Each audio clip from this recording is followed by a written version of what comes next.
least he didn't scratch. Could be worse.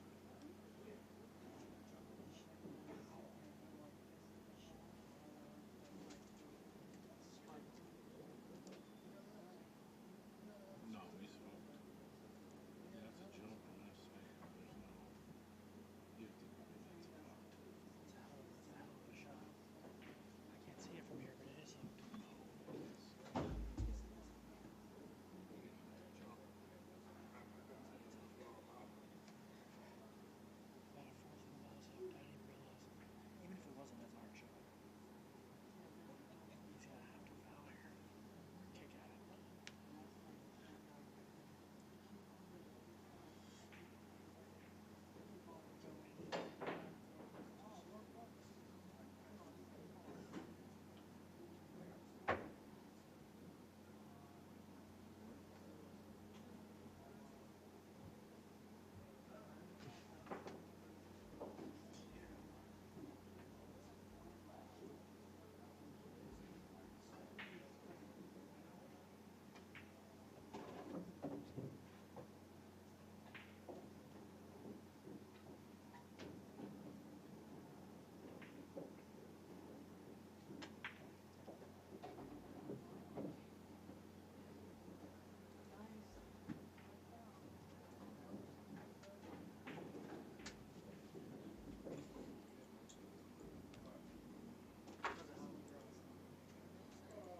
Bad roll.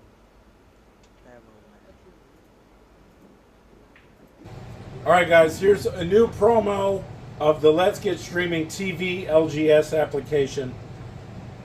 Here's all your sections. I'm only going to show you brief tidbits of the sections. You get local channels. You get all your basic and extended channels. You get extra networks. You get Canadian channels. You get UK networks. You get all your premium movie channels. You get kids channels. You get all your wrestling, boxing, UFC pay-per-views. You get all your football, all your baseball, NBA, NHL, ESPN, you name it, racing. All these sections, you get music. You also get a full-featured VOD, which I can't really show you in this. But why get a box when you can actually get the service that the box is run on? You can run this on a mobile. You can run this on an iPad, a tablet, a computer, your Fire Stick, an Android box, whatever you want. Hit me up. It's TvMike. Let's get streaming.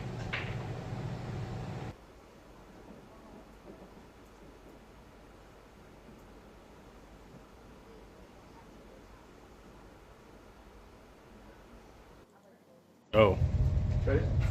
We're going to introduce the new Mag Cue.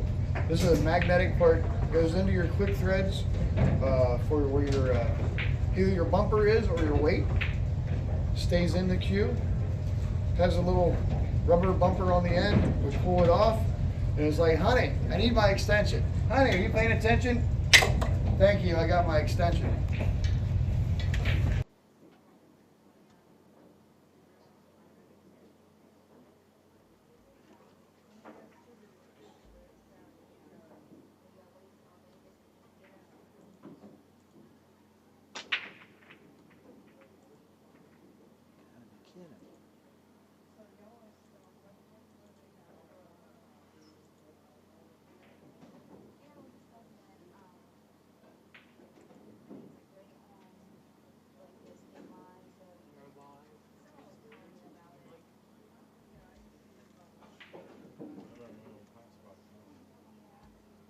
Is it down again? No.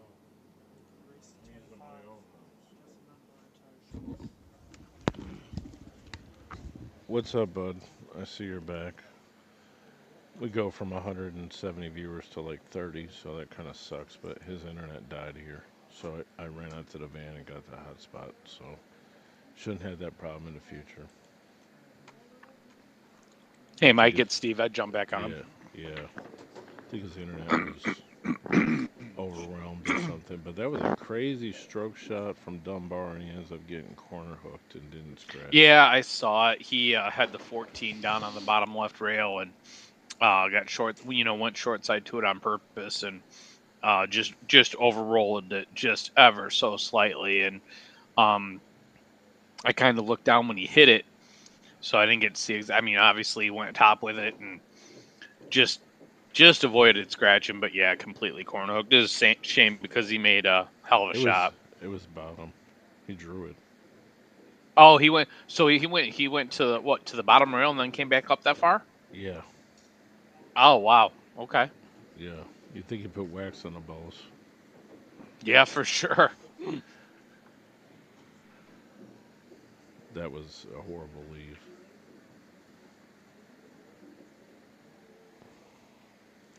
And scores 10-6. Tyler ran a little two-pack there. It was pretty quickly done as well. Opens it up quick, yeah. In the middle of that, so that's why he's kind of ahead now.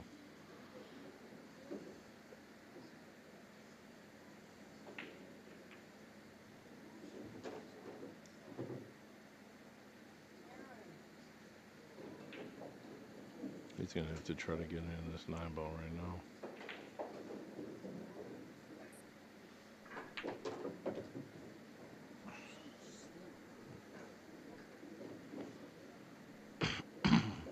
Yeah, it's tough because even from there, I mean, you got to get such a good roll with that 6 there. You almost got to catch the backside of the 6 and then punch into the 9. He might be able to dig into it enough from here. Definitely gonna try. Hey, yeah, let's see. I don't know if he's got a shot. Yeah, but side pocket. Maybe, no pocket. I I don't think it rolled out far enough to get to the side.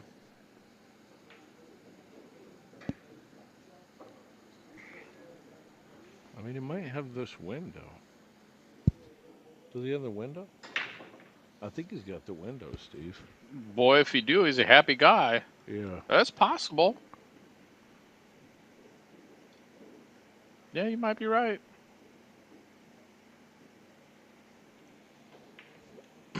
He's gonna have to just like really slow roll this ball, I think, to get on the 8. I don't. I mean, no. I mean, I think he's just got a tight window if that's what he's looking at. But I mean, if he's comfortable, he's got a little angle. He can kind of stun the ball over too and make the 8 playable. It's really hard to hold that cue ball rolling it. He'll end up almost as high as the 2. I can't tell how much angle he's got. I guess he's just a little one. Yeah, I guess he does on the right side angle. Oh, he didn't get the window after all. Yeah.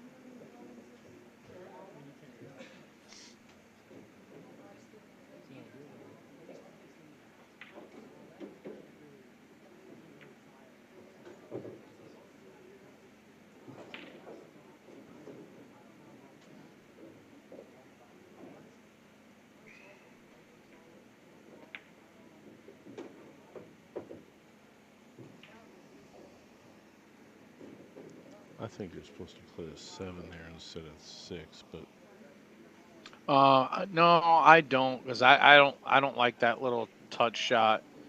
You can roll to the 4 and then just come back to the 7.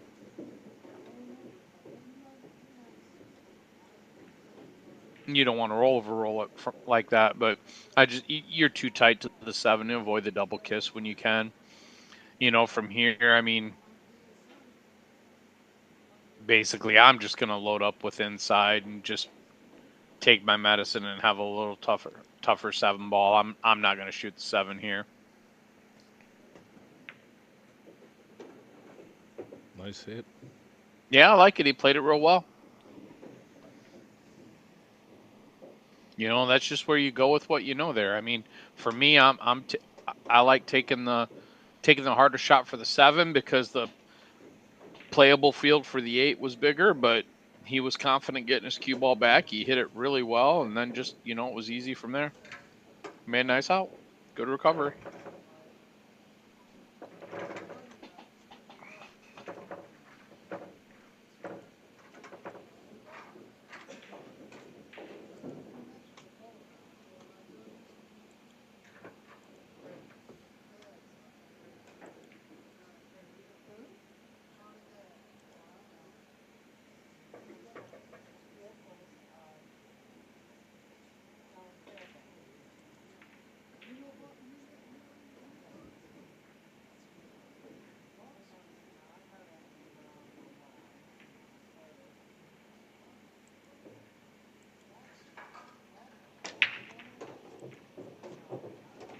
Hit that thumbs up button, guys. Maybe we'll get some of our viewers back. I mean, we got 50, 60 now, but we had like 150, so a lot of them just took off because they're like, well, the stream died. Well, I'll go watch something else.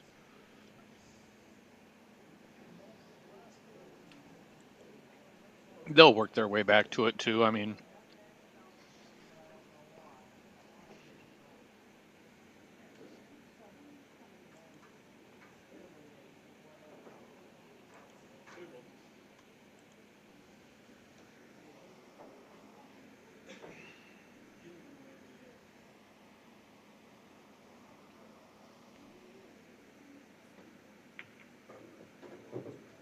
Oops. let that get away from them. BRB. Tell you what, that's exactly what Dunbar's going to need if he wants to get back in this set. I mean, there is a lot of set left, but I don't want to be down 5 at this point in it.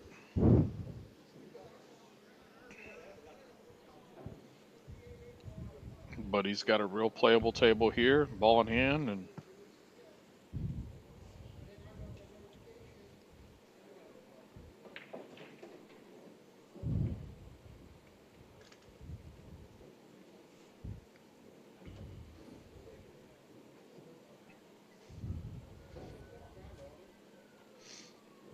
here's where you can always tell how comfortable somebody is. I mean, we'll all sit here and watch this and think how easy it is and how quick we do it and everything else. But, you're stuck a few games.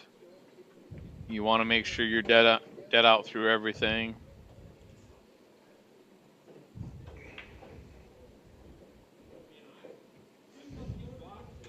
I mean, I would assume he's going to go 3-4-1 here, but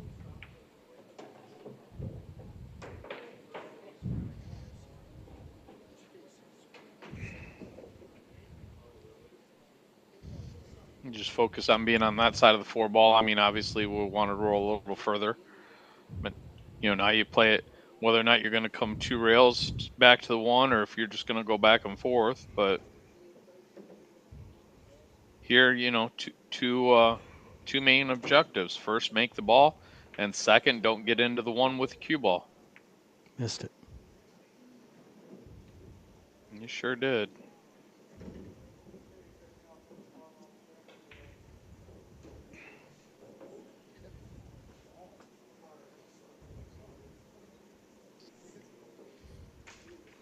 Well, I'm Tyler here. I'm play the 11 and try to gain shape for the move the 14-10. I don't try to do it here. Yeah, I don't try to do it there just because of the 9 ball. Here comes the safe from hell. Yeah, without a doubt. You got to leave him locked against that 14 though, or he's going to jump. Yeah, and Dunbar is real good with the jump cue. But just I mean, I'm just gonna hit the left side of that 9 ball. The 9 ball is gonna trickle over to the point, come back out, and you're gonna jar them to both.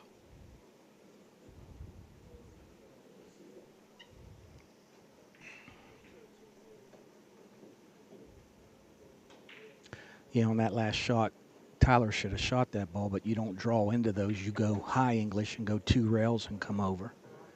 Yeah. You could have played to it that way.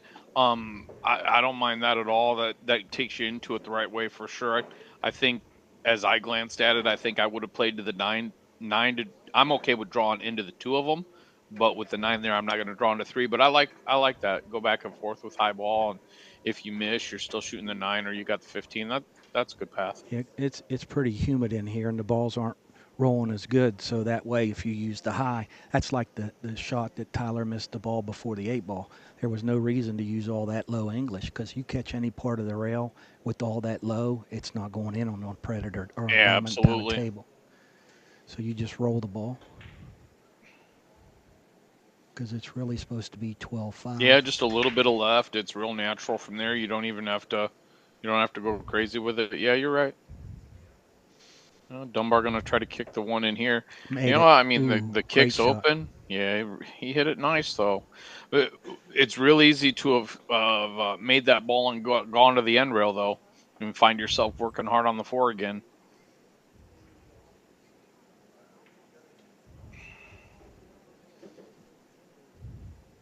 I'll tell you, he really didn't leave him a cakewalk out from here. I'm He's a, got to I'm come a, with it on the 10. yeah, I'm a one pocket player. I'm banking the 15 all day. Mm-hmm.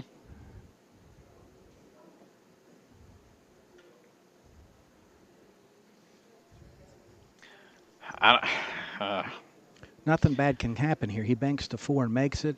He's out. If he banks the 4 over and takes the pocket away, Tyler's in trouble. He's right, just got to hit this with the right speed. right. Yeah, I mean, he did well to at least leave him close to the rail, so he can't really elevate, and it's a little harder to drag that cue ball down. But Yeah. you said it's humid in there, so he shouldn't have to worry about. Yeah, he overhit it there. I mean, I'm hitting Yeah, that pocket speed to try to just leave absolutely. myself on the other side of the one. Absolutely. Block the 4 if you miss it, or block the 15 with the 4. Now I'm shooting a 15, but I'm coming off the rail first Yep, and coming right over, and I got the 10 or the 14 next. absolutely. And I don't think I know he looked at the 9. I don't think he has it. If he has it, I'm definitely playing the 9 there. Yeah, yeah, But yeah, rail first, and then you're coming out to really all three of them if you get a right. certain way. Just a lot of options. And you got to I don't like that 10 ball. no, and you got a bumper with the 4 because it's sticking close enough to the Mm-hmm. pocket where if you over kick it, it kisses off the 4 and goes in. Yep. I mean, he knows the shot.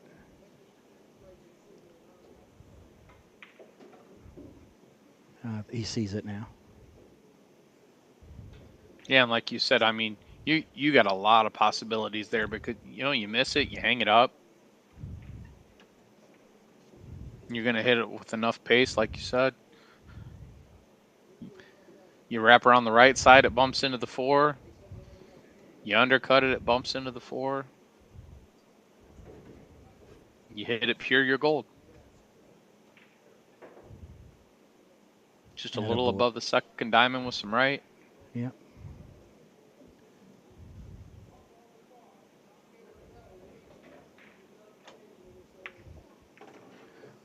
He didn't put any English on the ball. I got the zoom feed, so it almost looked like he double tapped it in. Did he, or did he just I not think so. spin it over? Yeah, both. Okay. Here though, I mean, you play that 10 ball. I'm not doing much. I'm not jacking up. If I'm seeing my angle right, I'm just He can playing a high spin it. ball. I'm gonna come to the right side of the 8. Yeah, this is where you stroke it. You don't pop it. Right.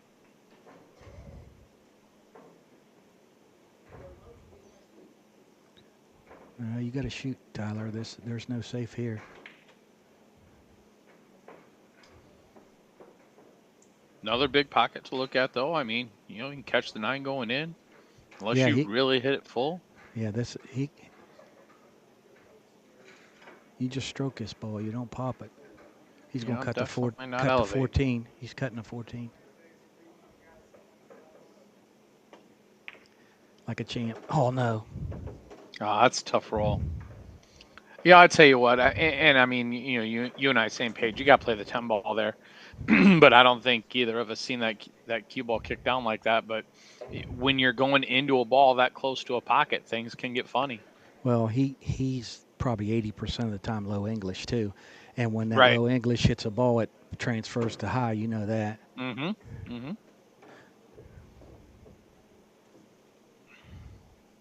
But he knows that shot coming off the rail. There's no reason that he, because if you're going to do that, you might as well shoot it straight in. Try to draw it back. Right.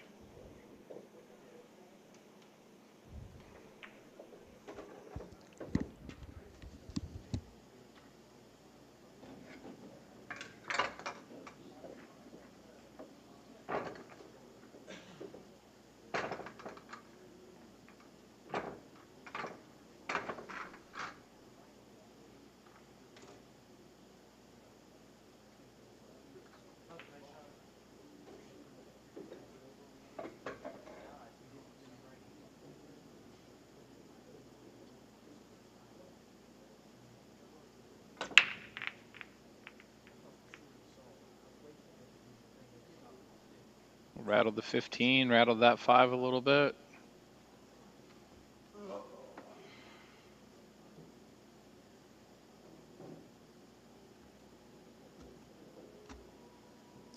I want to play stripes here, but I don't think you got a chance to.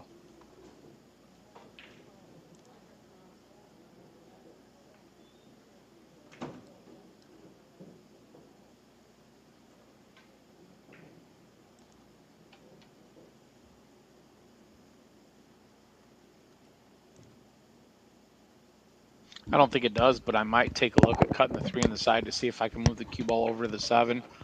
That's the only problem with that rack right now is how that's trapped down there, and you got to get a good path to it. And I want to do it sooner rather than later. So right here's what I look at. I roll a 3 forward, and I go at it with the 1.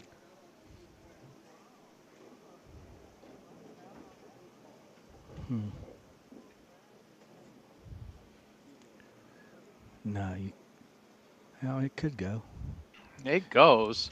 It goes. Yeah, and that's why I was looking maybe with the first shot if you can play something out of it. He's going to play it now, I bet you. I like playing it now a lot more than I like playing it a minute ago, but right now, you don't draw that ball out, you're going to get trapped on the 13. Okay. Do you spin her down around the 6 ball here? Oh, no. No, just like that.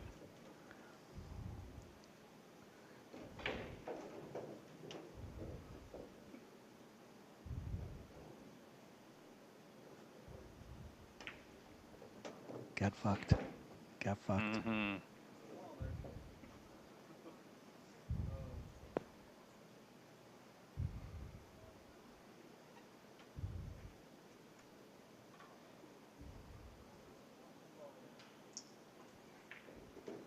I'd say he's probably 70% chance to make this. Yeah. Yeah. I don't know. I've never ran into Tyler Well, at all, so this is my first sample. Yeah, he jumps well. This Jacoby jumper is unreal.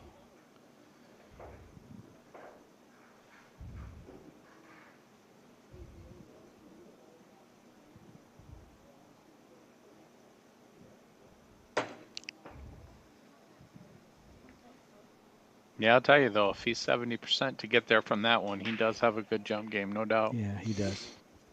Just nice and simple here though. Just start with that 10, light kiss into the 12, 14. Don't have to go at them too hard. Just make yourself available to either ball, or you've got the 11 after. If you don't like how they spread it first.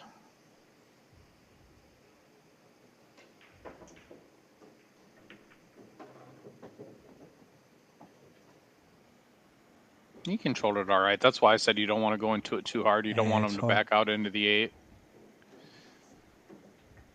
Yeah, if you're Tyler, you got to get out from there. You can't make that mistake.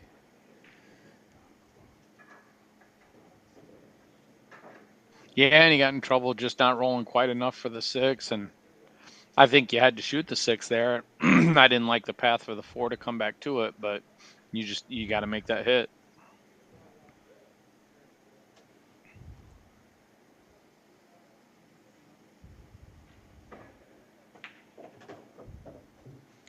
you can't leave anybody outs like this. That's the key. You got to get out when you do that, or else you got to play safe early. Mm-hmm. Let the other guy do this shit.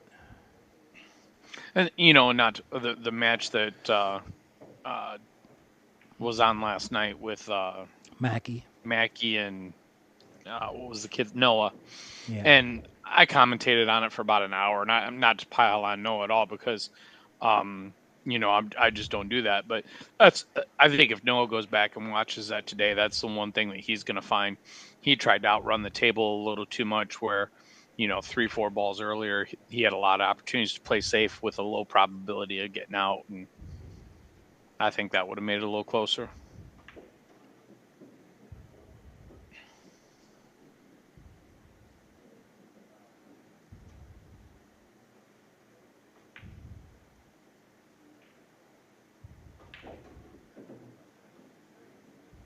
What are you doing here?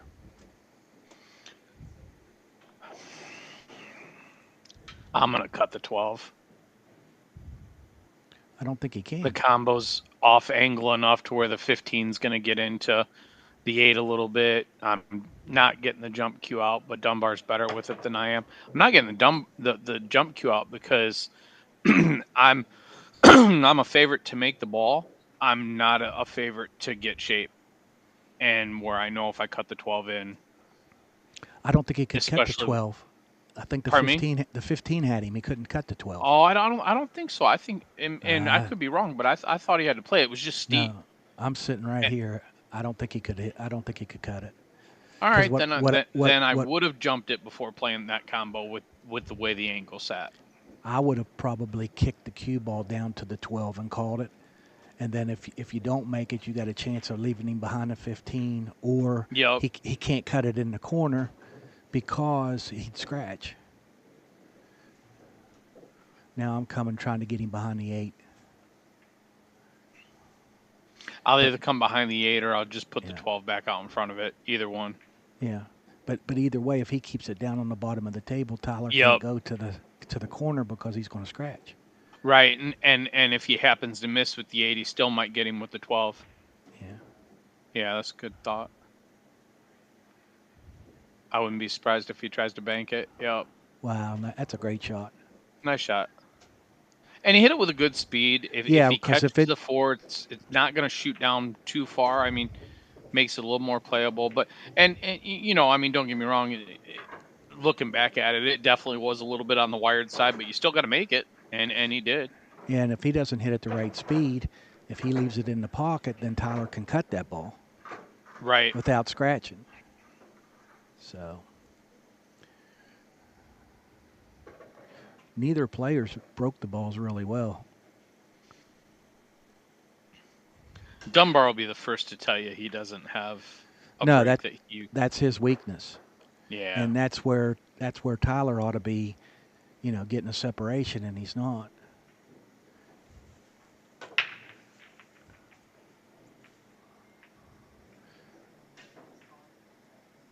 Here, not a bad looking spread, but nothing. He didn't make No. anything, did he? No, and nothing's really. Yeah, and then cue ball on the end rail. You got to probably play the 215, I would think. Unless the 2 ball goes by the 15. I think the 2 passes. I know I'm not shooting the 3 ball. No. No, I could see the 13, but I'm not shooting that 3.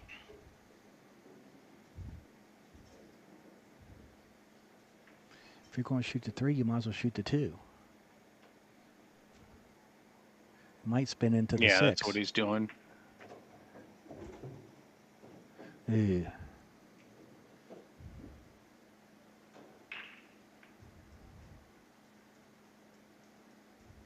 That's ugly.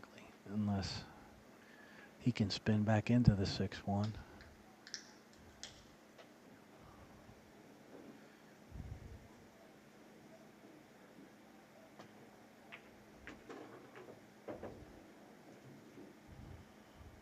Oh, the 3 gets to 1-6 out here.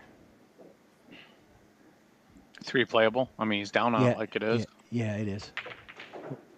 There's that fucking low English again.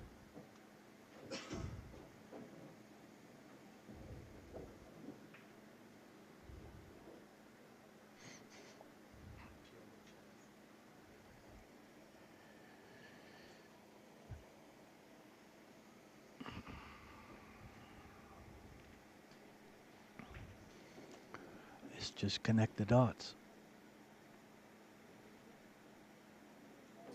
You Yeah, got it one really ball to is. I move. mean, you make sure you clean the 14 up, but Yeah, when you make the 12, you kick the 4. yeah,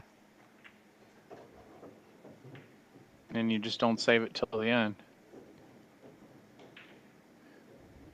I'm probably shooting a 13 ball with a little bit of bottom left to come over and stay right there for the 12.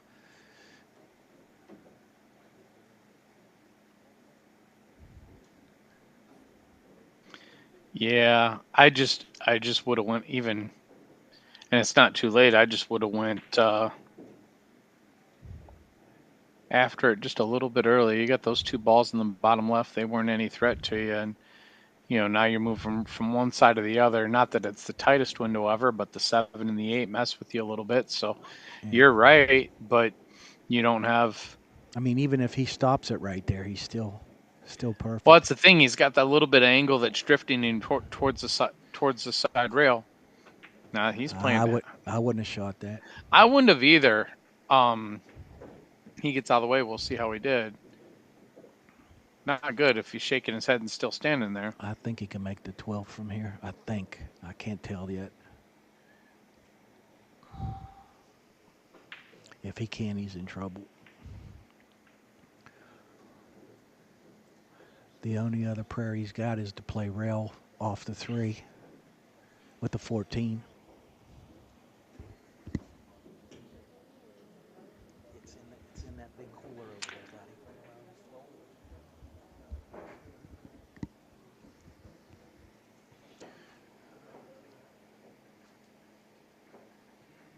buddy. Well, that's what he tried. He could have banked the 14. I do think that was open.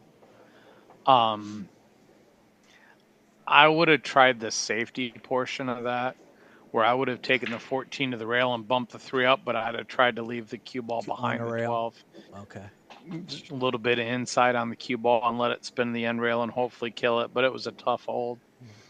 So you shooting the 7 in the side and come down here and back to the 1-6, or you shoot the 1 now?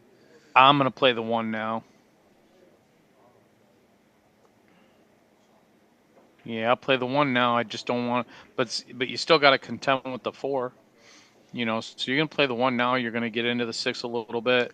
Well, if you if I think the 4 goes by the 12 if the 1's not if it there. does, it's half a pocket. So you want to make sure that you're getting that you're going to have a path to get on the cue ball where you like shooting at half a pocket. Yeah.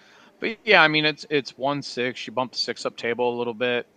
Then you're either shooting the 6 or the 7, depending on where that lands. And you can use the 3 to get below the 4. That's probably what I'm going to end up doing. Is I'm probably just going to get below the 4. I was just saying, if you shoot the 7 in the side with a little bit of left, you're coming right And down. the only reason I don't is because the 1 doesn't play. Well, you shoot the 6 in the corner, the 1 goes. Yeah, you're right. Yeah, you got to play the 1 up, back up in the corner. Yep. So now you're not ball in hand shape, but you got a nice low angle. It's not difficult. Tyler definitely shoots straight enough. It's for me, it's the 1 almost for sure. Because you got to travel your cue ball about 12 feet to get back to that 6 ball to where you want to be to play to the 1.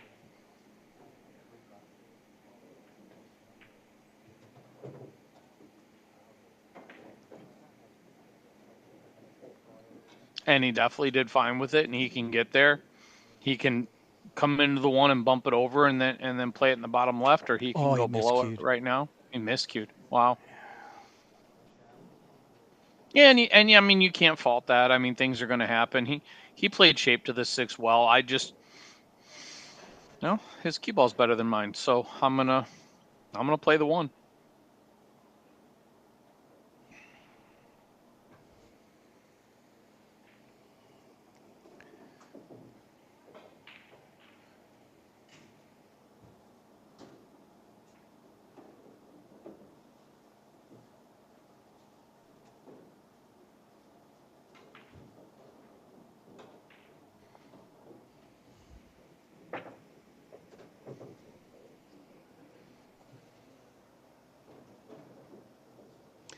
That's 5 games Tyler's giving.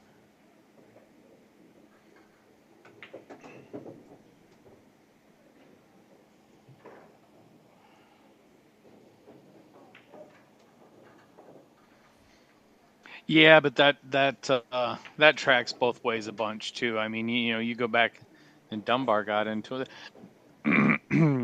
I don't know if he was trying to get into the 3 ball, which I don't. I think basically he's just trying to come past it and just dug it a little too much. There's 2 parts of Dunbar's game that get him in trouble a little bit, and um, it's his break, and I think he'll be the first to tell you. And he just moves the cue ball a little too much, in my opinion. Where'd he call this? Off the 6 in the corner? Yeah, I think that's about his only shot for offense. That's tough, though. I mean, you'd have had to thin that so much. And to go back to what you were saying a second ago, Tyler giving him a game, but I've also seen Dunbar at this point where he's given up 2 or 3, and it's really easy to keep one-sided score and just remember what you did, but you got to remember what your opponent did for you as Yeah, well. of course.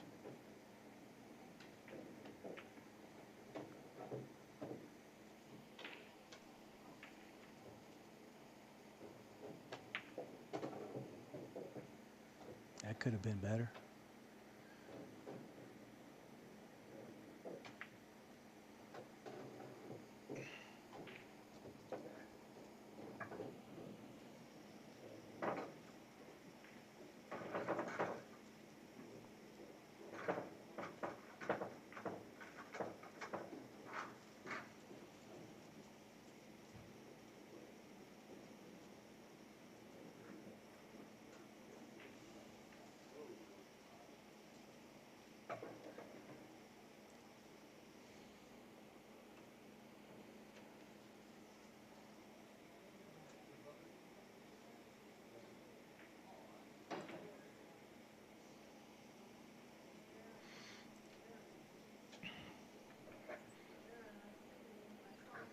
Who did you have in the set beforehand? I beg your pardon? Who did you have in the set before they started? I bet Tyler. Did you? Yeah, I bet 1,000. Okay.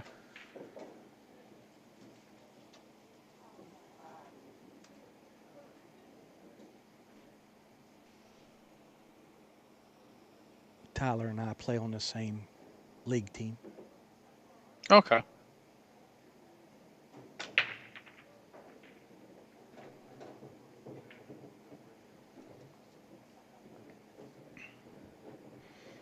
And then where Tyler has been breaking pretty well. I don't want to start with that 1 ball, but you got to take solids. I don't like shooting the 7 because I don't want to move the 2, so I'd probably I'm definitely going to play that 1 ball. Yeah, you shoot the 1 or play the cue ball off the deuce and make the 5. Yeah, kind of the same thing as the 7, though. I don't want to move all that stuff there. That's perfect. You can get the 4 off the 9 in the side or come back up here. Yeah, that could have been better. I think he tried to stun forward a little bit and was going to play the 2-5. That's probably what I would have done from there. Now you just hit it good enough to clear that 5 or clear that 3. Wow. Yeah, but he missed good. I mean, that 15, I think it plays in the side, but he's, right in the pocket on the end rail. Now, if he just puts a good make on the ball, he's in great shape. As long as the 6 plays, it's close, but I think it goes through there. But I don't worry about my cue ball even a little bit here. You're just going to track down table. You can play the 9 or the 14.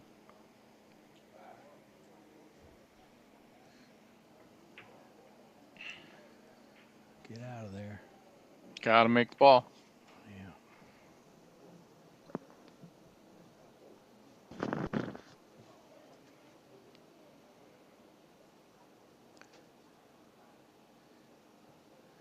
Four, 2, 3, 5, 6, 8.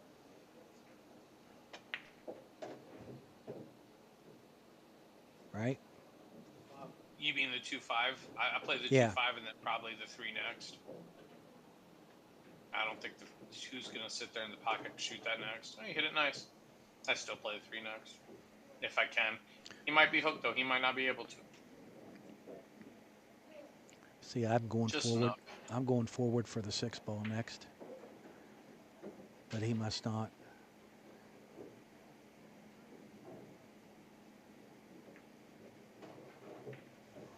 Yeah, and then you just come from the 3 to 6 there. I don't mind playing the 6 ball last.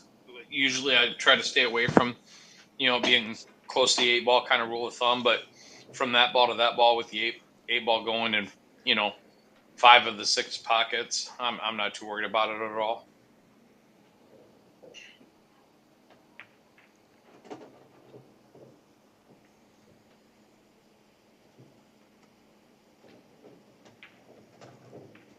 Yeah, and there's kind of that back and forth a little bit. I mean,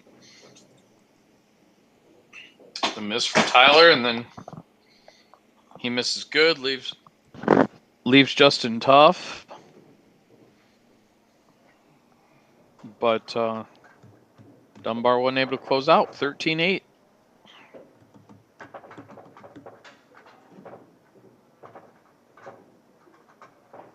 I'll be right back. I want to go get a beverage. Sounds good.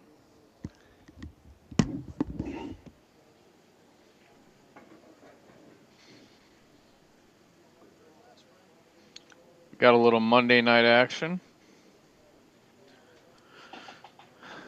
Justin Dunbar getting one more match in before Mama Cheetah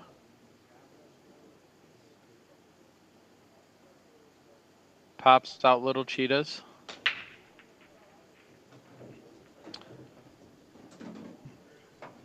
Tyler let the cue ball get away from him a little bit there. Not a bad looking table. Quick glance here. I mean, that 5-11 gonna make me look at it for a little while.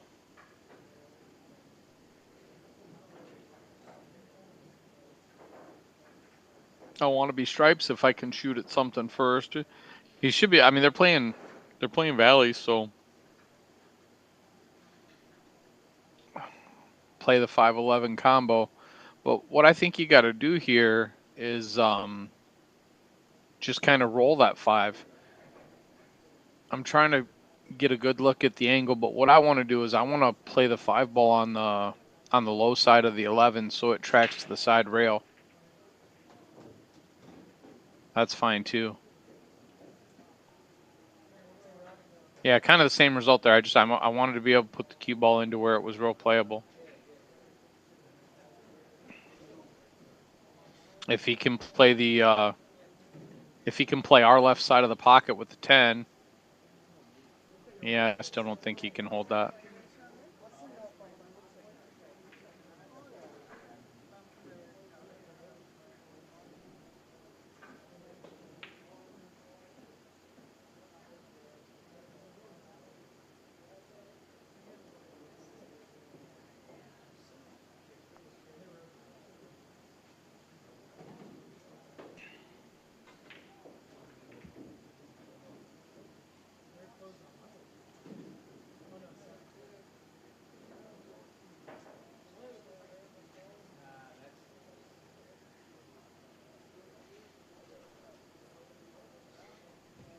Yeah, he might be trying to bite that cue ball back a little bit. Good shot. Yep, good shot.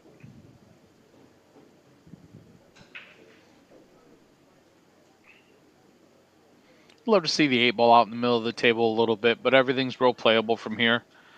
Just put a good hit on the 9, float the cue ball over, and come back out in the middle of the table.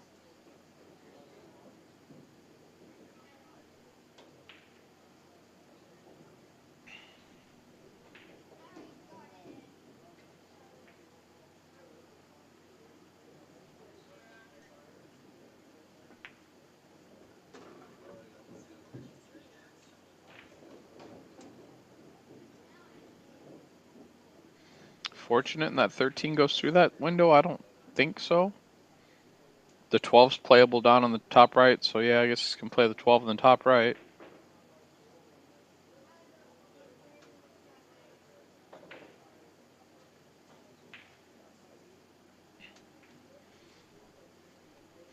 somebody mentioned that it was humid in there. Cue ball just seems to be a little bit grabby for Justin, but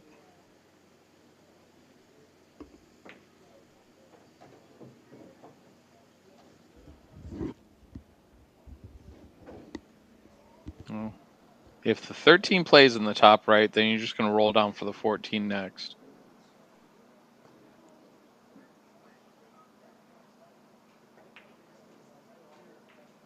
It went. Yeah, definitely tight window.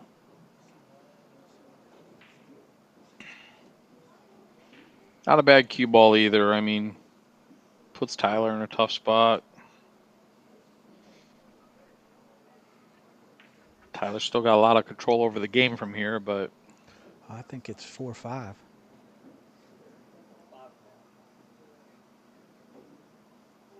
I think he's playing a 4-5.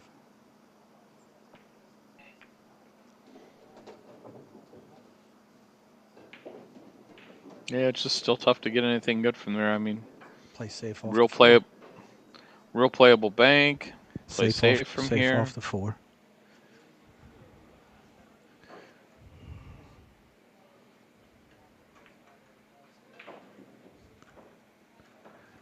Excellent.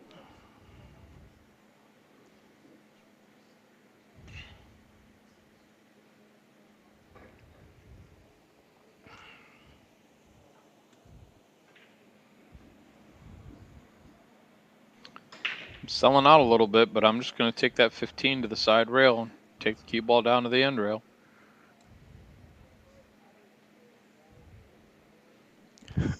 You're going to think I'm If the nuts. angle works, I'm cutting yeah. I'm I got cutting to a tell you, if 15. he's going to play offense from here, that's not terrible. But I'm cutting a 15 in the left he's- corner.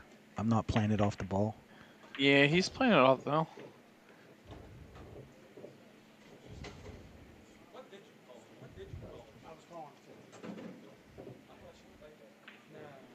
I just still look a lot at what happens if I miss. And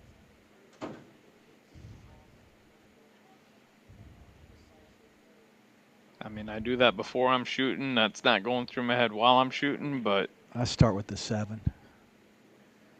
yeah, for sure. 7-6.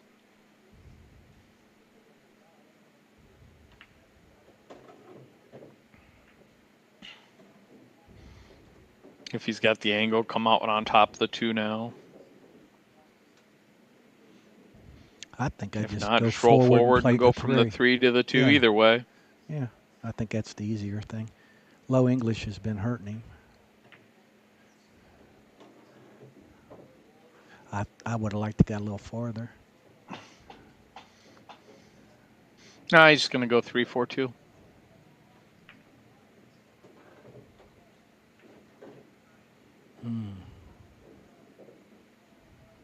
That's tricky. Unless he can get back into the 8. Nah, he's fine from there. He's not real good over a ball.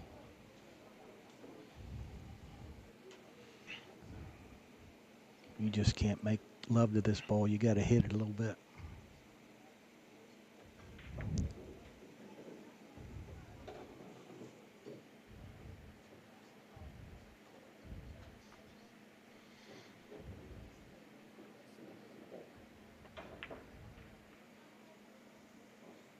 Wiped his feet a few too many the times. Fucking ball.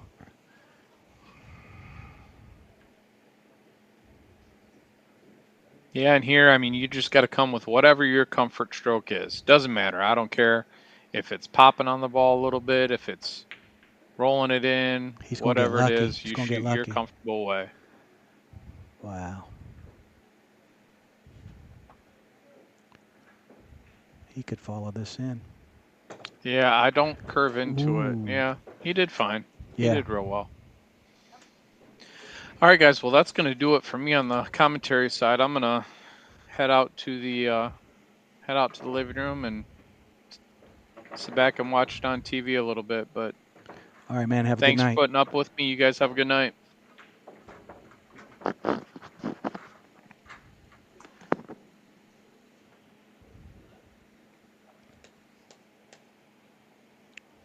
Well, for everybody watching, if you haven't been to Bugs in Uniontown, it's really nice room.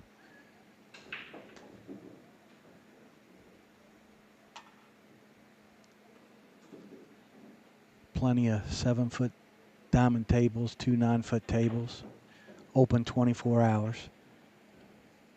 They do chip tournaments.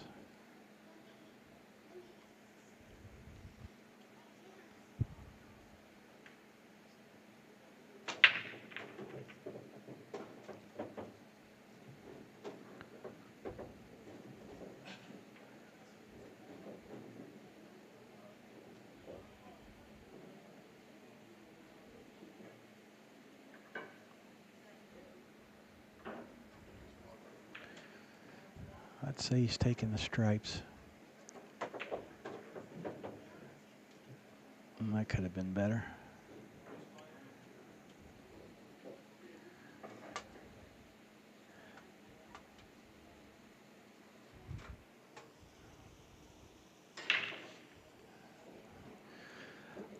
I think I'm coming off the 13 ball here and try to bury him behind the 14.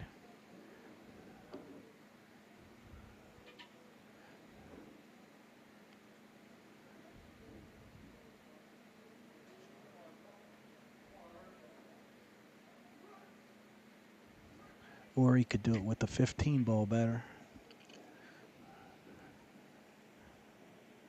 It's going to be close.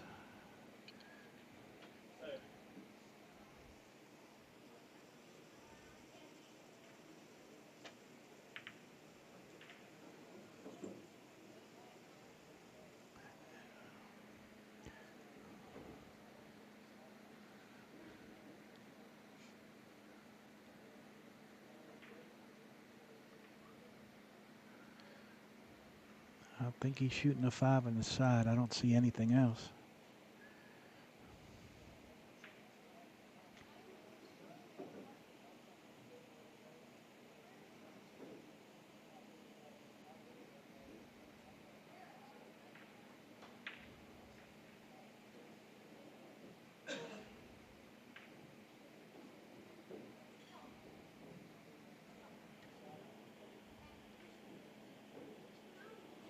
No, he's going to play safe here. Uh-oh. Wow, that was close.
He could shoot the 1, make the 1, and then play another safety behind the 7-3.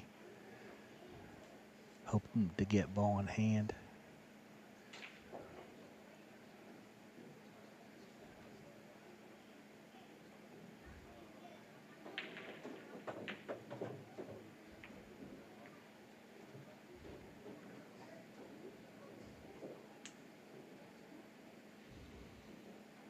But he's a shooter.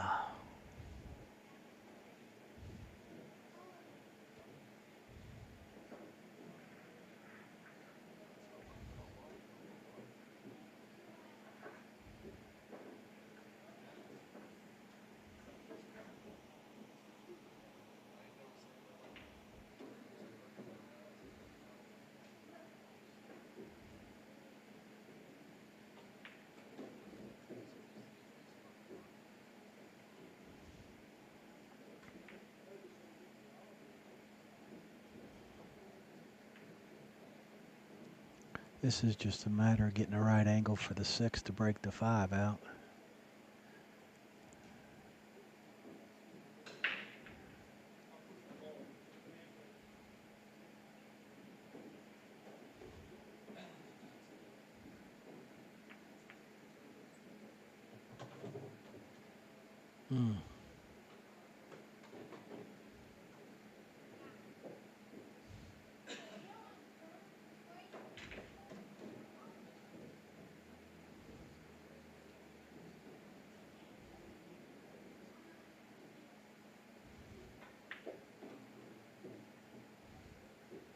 He might shoot the 6 now and draw into the 13.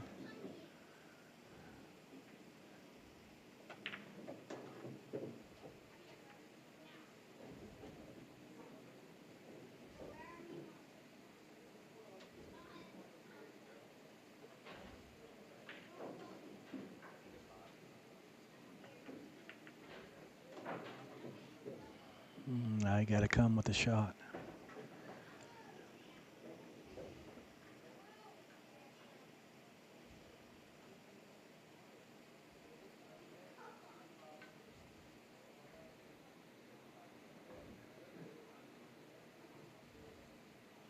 You can't follow the ball here because you'll scratch in the side. You've got to draw it.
All right, kids. Thanks to Steve Bowers. Thanks to Mike Gully. Thanks to Troy Jones. Thanks to you guys for watching, putting up with the internet. We're here at Bugs Billiards in Uniontown, Pennsylvania for this exciting matchup. We're betting 10,000 bananas.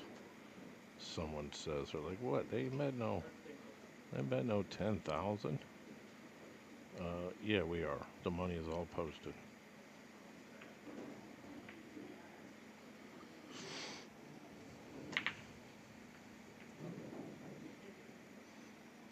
Dunbar trailing, still fighting, and that's one thing about this guy is he's gonna fight. He's a fighter.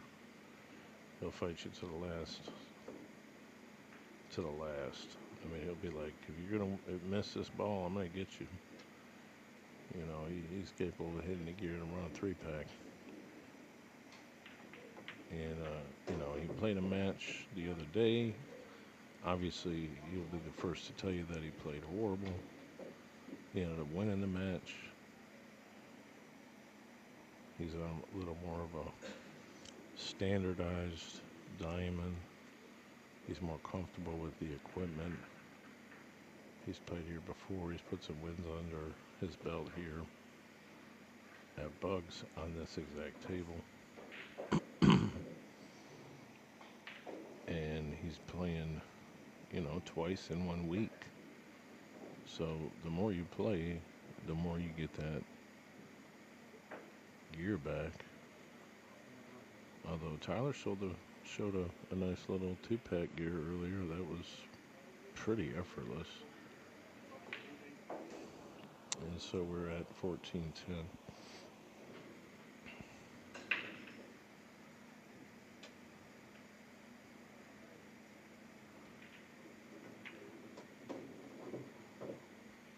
I see we still have, we have a pretty good amount of viewers. Not as many as we had before the internet really killed us.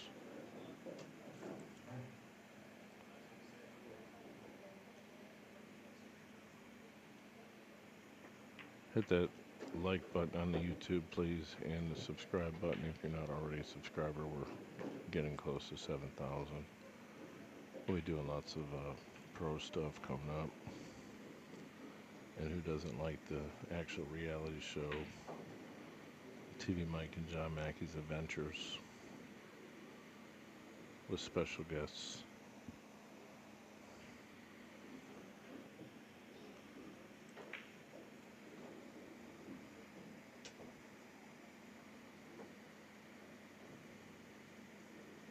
And I haven't been home since Thursday, so this will be the end of this weekend's adventure.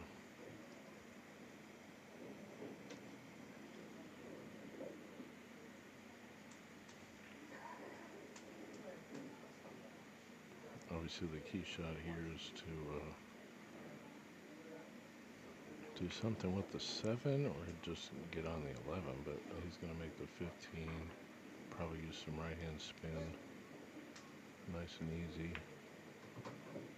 get this 10 ball, bump the 7 out, lay on the 11, that's the goal.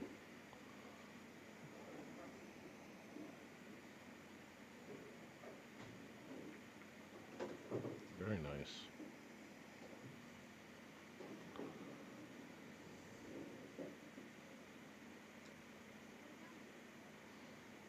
And actually, obviously, there's not much to do here but just make the balls, but Dunbar was playing really, really slow, like in some previous matches that we've seen, but, you know, it depends what the score is at the end, towards the end, how he's feeling. Feels good there.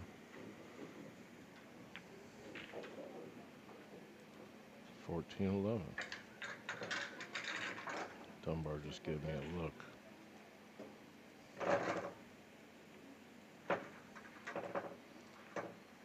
He's like, let's go. I think he said he felt bad for me or something. I don't know. He ain't gonna feel too bad. He's trying to beat you just the same, but I mean, this is still a fight, man. This is still a fight. 3-game lead. Middle of the set. You guys have been grinding back and forth. Nobody. It's pretty decent spread as well. Tyler is somewhere. So I'll run some promotions here. Guys, we got the Monster Crushes. What's up, kids? This is TvMike. Check it out. These are the Monster Crushes. I am here. This is my hand. You're living in a fantasy right now if you like the best break cue in the world. The only yellow one that exists. I also have a couple more sport grips. But this is a good start, right? Hit me up if you want the Monster Crush. I got it. I got all of them. Thanks. I'm a Monster Jacoby dealer. We got yellow, orange, turquoise. Those are all custom colors that are the rare colors, really. But I have pretty much, I would say I have every color available. At least one. And multiples of some.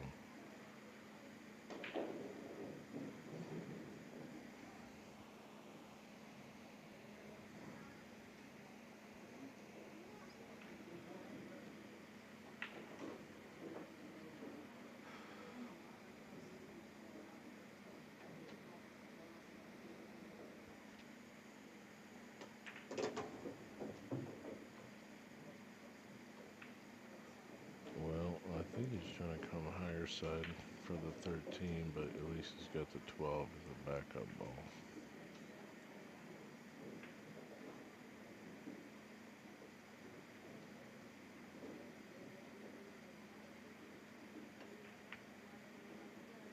That might not go.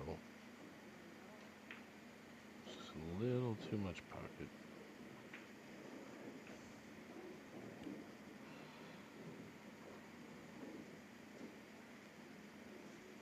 Alright, so we got the one ball.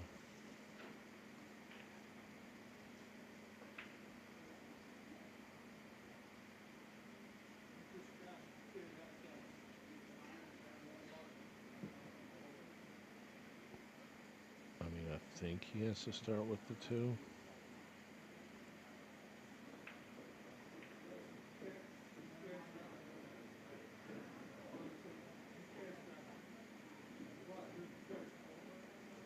I'm pretty sure the 1 doesn't go anywhere.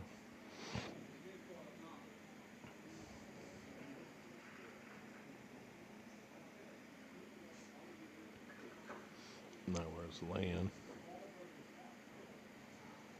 So I probably have to use a 7.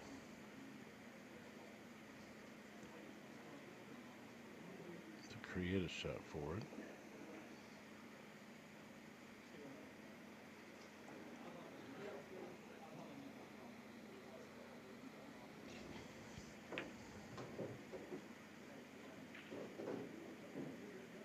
Well, you can actually use this 5 ball here. You don't have the angle to do it with the 7. Not from here, at least.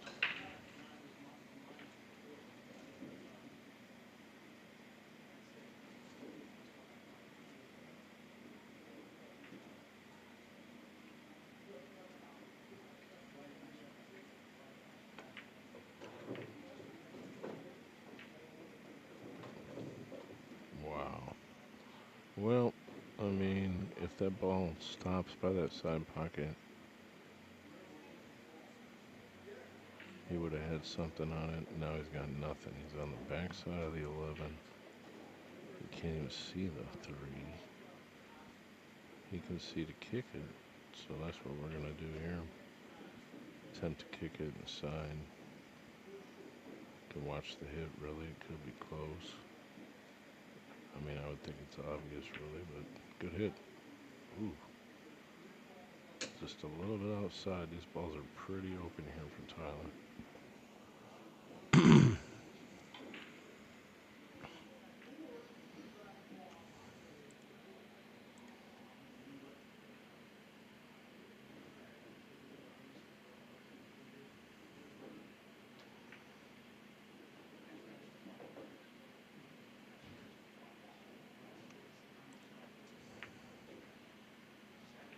missed it.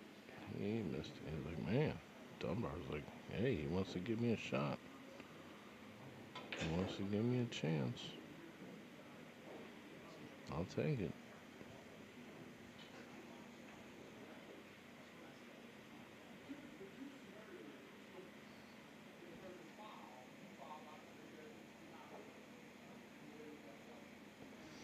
I mean, there's only a 3-game lead here, but it very well could come down to the wire. Dunbar's used to these 25, 30 speed races. Tyler probably has played only a decent handful of sets. I don't even think that many. And this is probably the most he's ever played for, I would think. He was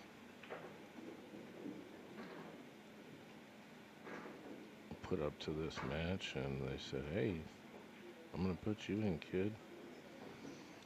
Let's do this. He was like, all right, let's do it. Dunbar was like, I'll play Monday or Tuesday. And this was yesterday. I made this game yesterday when we were doing the other match.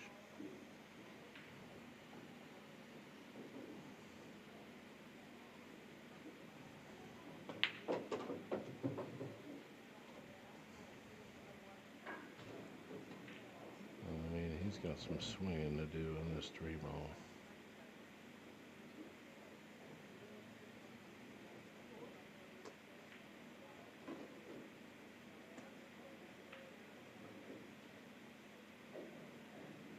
I generally like trying to swing this around 3 rails, but that pocket's blocked. So he's probably just going to draw it to the rail and try to pop back out.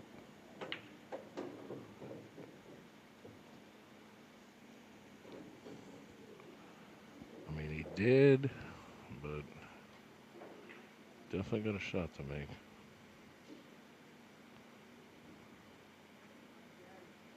I mean, this is pretty damn thin.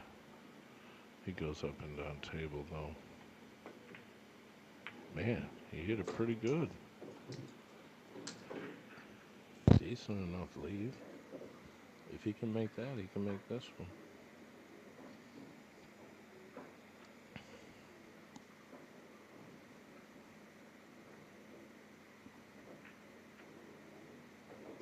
Cheetahs are getting out their pom-poms. 14-12. That's another game Tyler had definitely had a shot at.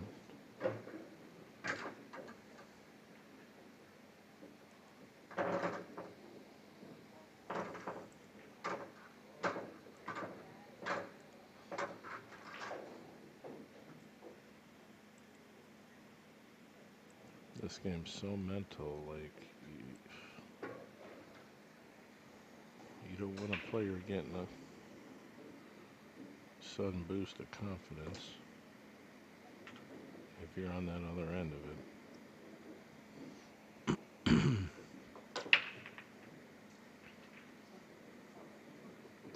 He made one, but I mean, you ain't gonna love it. Look at this. There's not much separation here. Pretty much forced to play the stripe.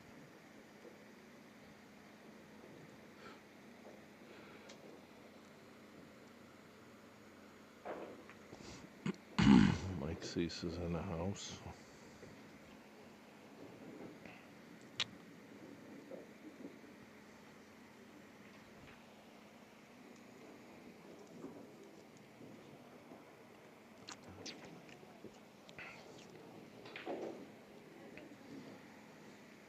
I think he has to use the 15 to open up the 14, but really what he needs to be careful of is not to make that 8 ball. You see that? 6, 14, 8 goes. That 8 is dead in the left side pocket.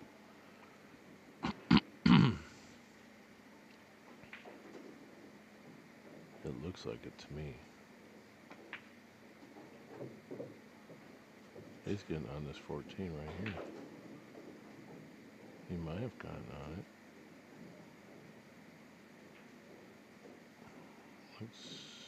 Oof.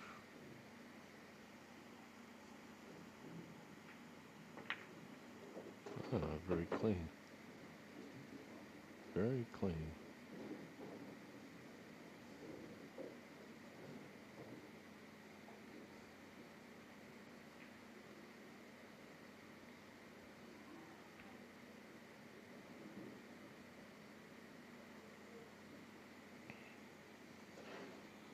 Well, obviously 15, 13, but he's got to get on this ball. I think he's a little shy. Yeah, just a little bit shy. His body language tells me that.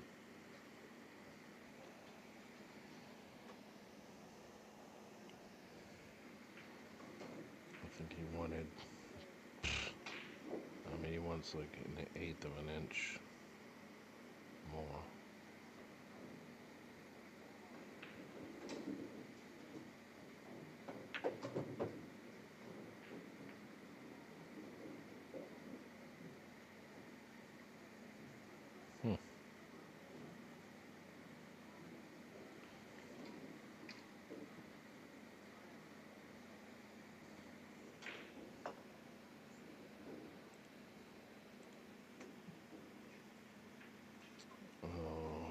Well,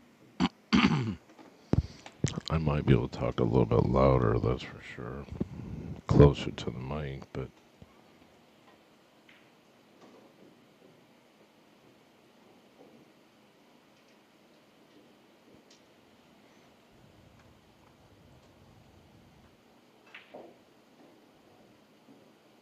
there's no music in here, so I don't want to like talk too loud.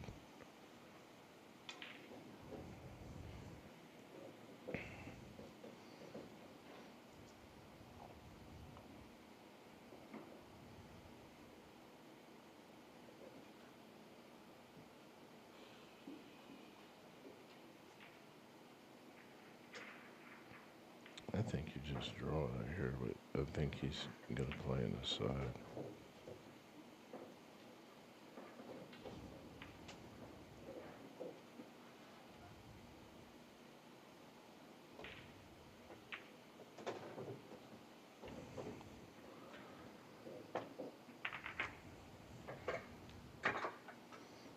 There's another one.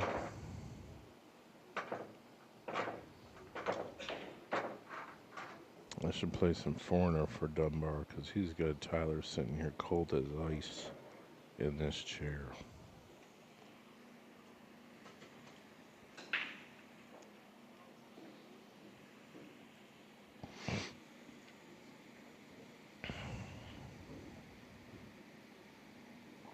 It's a 1-game lead now for Tyler, when it was like a 6-game lead. Well, he does lose the table here with a ship break, obviously, to be honest with you.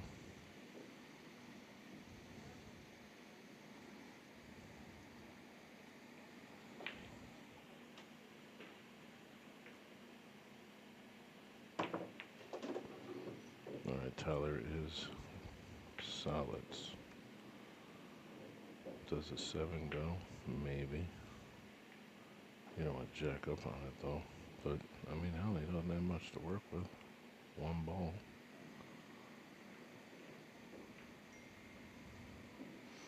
Five fours unlikely. One ball.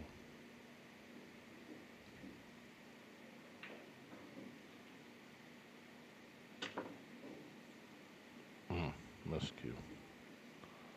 Miscue. Kind of concerned about getting the ball out of the way, making a good hit. Cutting the one. He's got that big flowing stroke.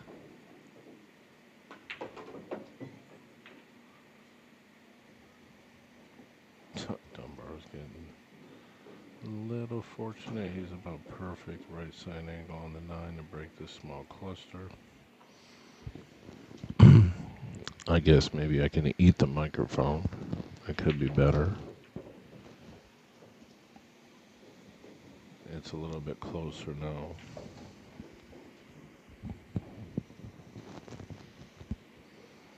I have all my XLR microphones in the shop being repaired so I can get back to my mixing board configuration.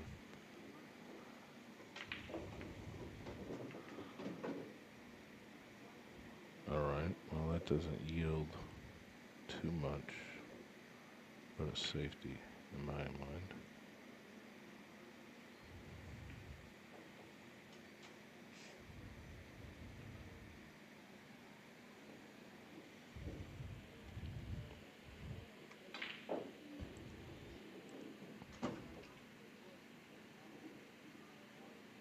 Let's run Cheetah.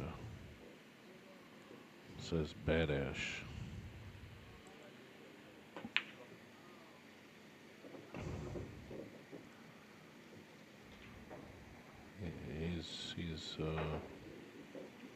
He's just making balls from anywhere now. Back to 14. This is kind of a funny shot. I mean, this ball probably gets thrown, or maybe it just goes, but you're going to have to elevate and jack up and possibly watch a hit. And I would say that's a good hit. Lots of good action on the cue ball in the right direction.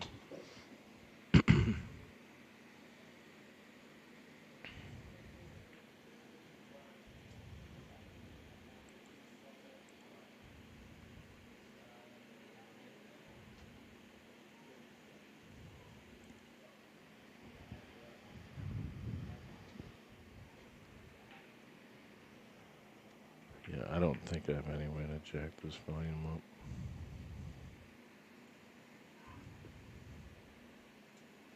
I'm going to try some settings.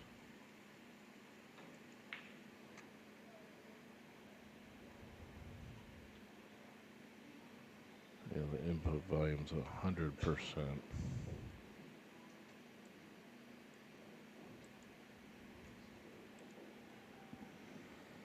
Well, Tyler needs to stop this bleeding right here. He needs to get out this rack.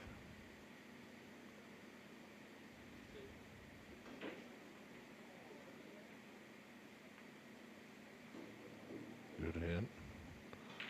Leaves the chili pepper shot on the 15.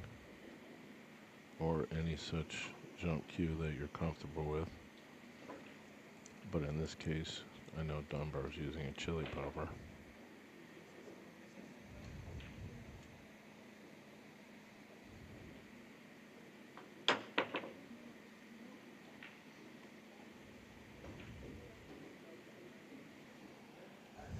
Alright, if you don't get out here, it's definitely your game to win or lose for that matter. Supposed to win from here.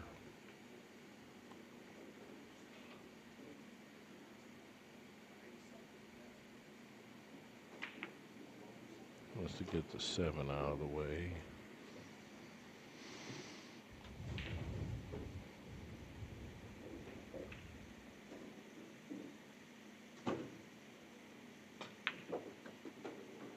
I really want the 1 next. Although some people might play the 3 just to work from side to side.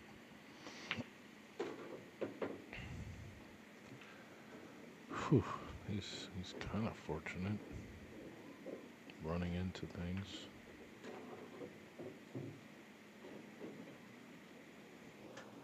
Let's see if he played that 3 early. I wouldn't have to worry about where this ball's going to go. That's nicely done. Really nice finesse.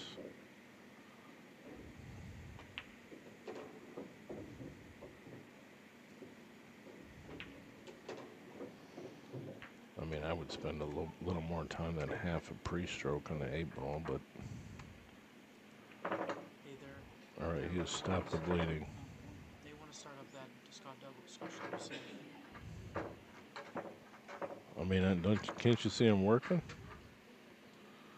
No, I can't. They're trying to hijack me into a bad game here. What? John's half drunk. What, me and Mackie versus you and... No, versus my dad and Brandon. Uh, versus me and Mackie? Yeah, Mackey's asking. Oh, God, no. That ain't no good. How's it no good? I don't think that's a good game. My dad's a 460 or something. Probably even with you. Oh, there we go. He's like, man, we're going to stop pussyfooting around here. We're going to break these balls wide open. The 8 almost goes. That pocket's out of commission. Yeah, I don't want to play no action match now. Come on. I'm watching this set.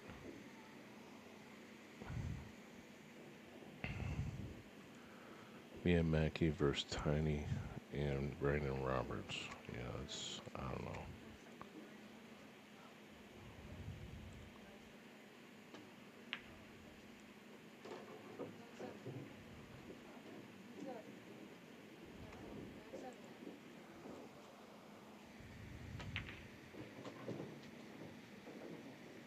All right, well, he did have a boo-boo there. That's going to be a tough ball to get out.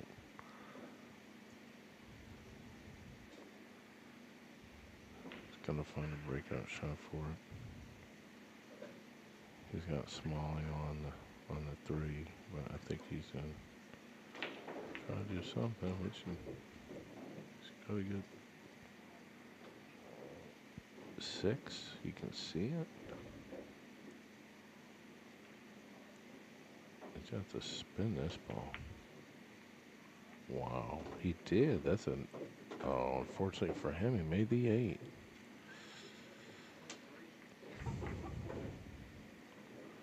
Early 8, Dunbar gets that game by default.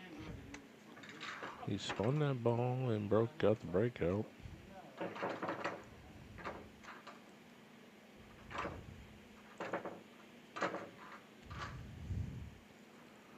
(15-14). Tyler with a 1-game lead. He was up 3. Before that, he was up like 6 or 7.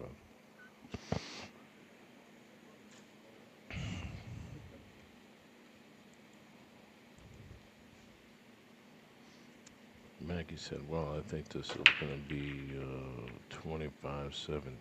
I said, well, at that time, you know, that was probably a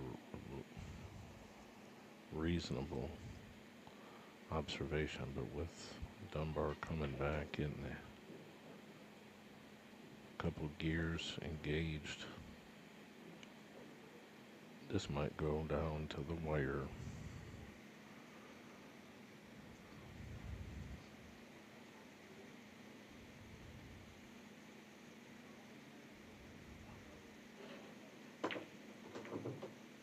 I will tell you this, if I think Tyler put a lot more time in on the table, he'd be pretty damn dangerous.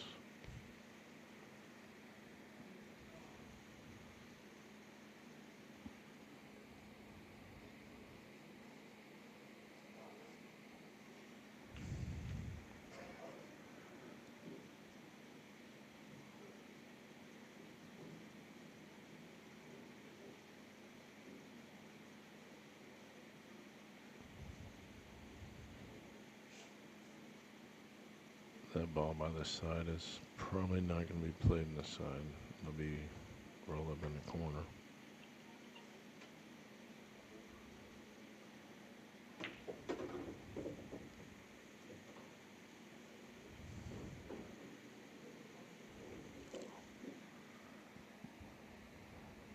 Big shot here.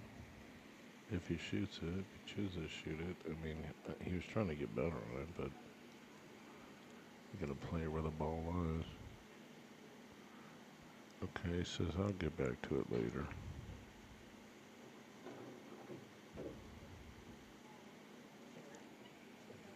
I think this is a nice opportunity to put some good rate on this and just spin that ball. Nice. A little better than I thought.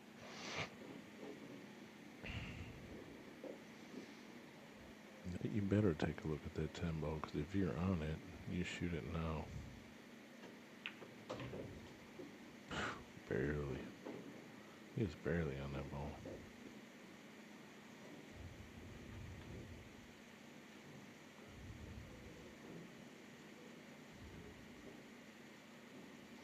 Good idea to chalk again, especially when you're planning on laying down some draw here.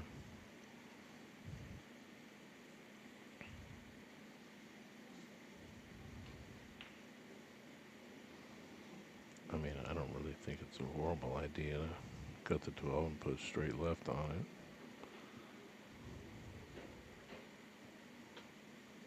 Hit the rail and bounce back up, but he's going to go. Okay, so he's probably going to come into this 2 rails between the window.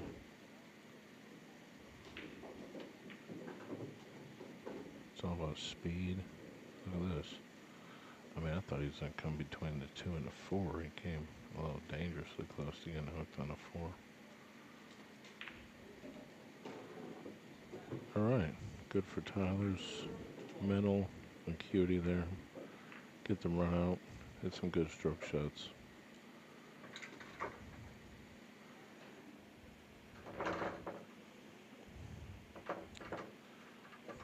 And he says, "You're not going to catch me."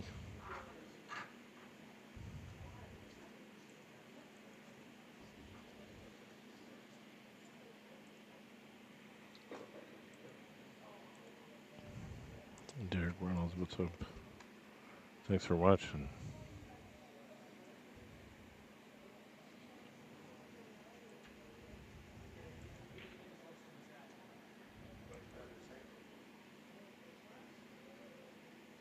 Oh man, I got people watching this match on a plane.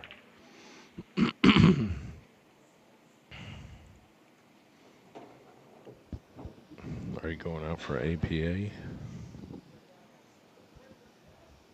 You must have one of them fancy planes that has internet.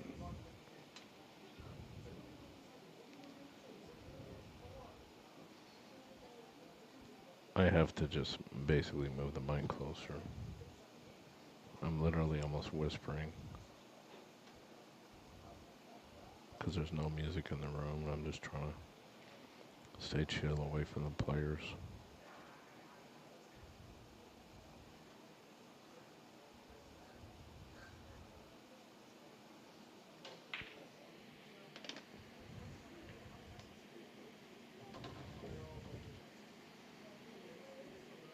I mean, I think Tyler's break has been working pretty good when he gets them open. This is a small breakout shot here. Oh no, he didn't take it. If he can see this 12, he might be in business.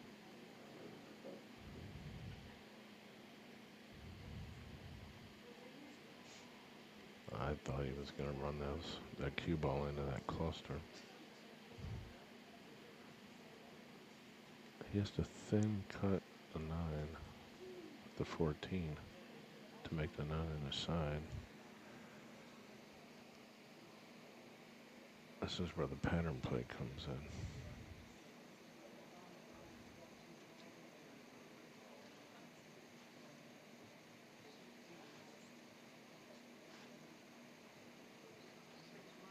Did anyone look? But I think these guys are identical in Fargo.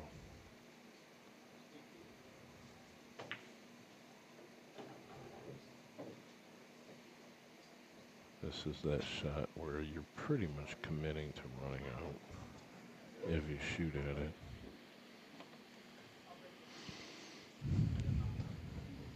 (14-9) combination. He's gonna cut it a little bit. Should be a good hit though. Nicely done, and he's gonna play a combo.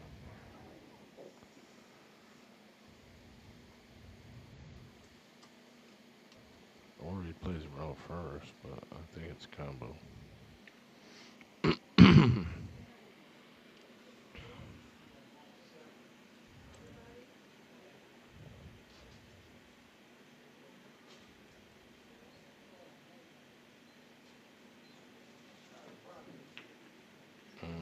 Nope, he missed it. If he doesn't, okay, he doesn't jaws. If you're gonna miss it, we're gonna titty hook everyone. He's like, are you serious? Alright, so we're going to expect him to float down here and play safety. He ain't shooting at nothing.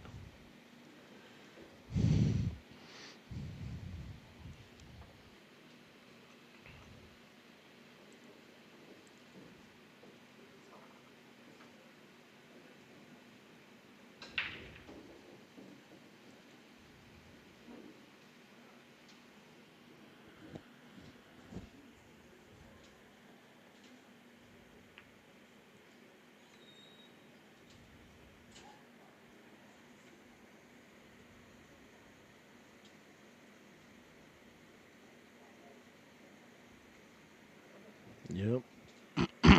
That's a heck of a matchup.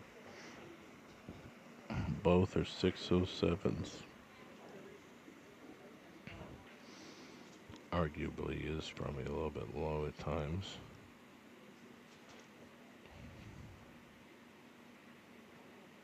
For both of them. Well, this is obvious what he's doing here. He's going to make the 11 and play safe.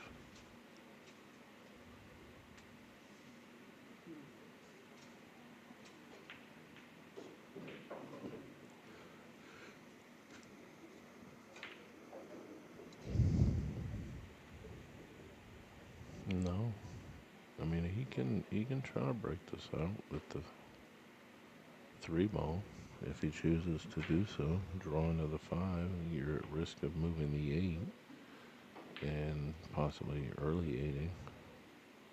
Either behind the 11 or off the 11. He's not fully decided yet.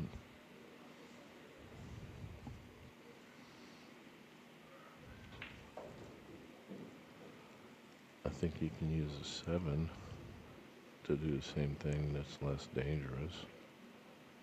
You gotta get the right angle though. 7 at the corner. Okay.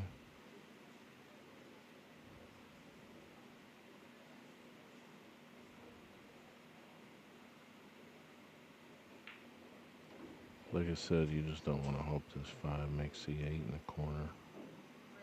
But you're definitely getting this ball out.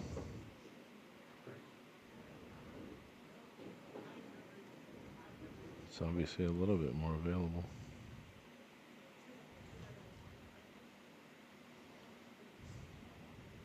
Now he's forced to shoot the 7 though.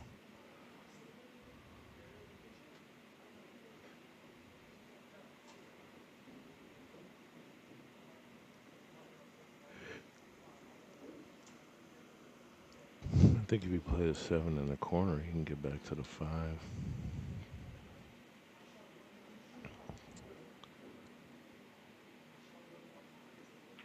The side, okay.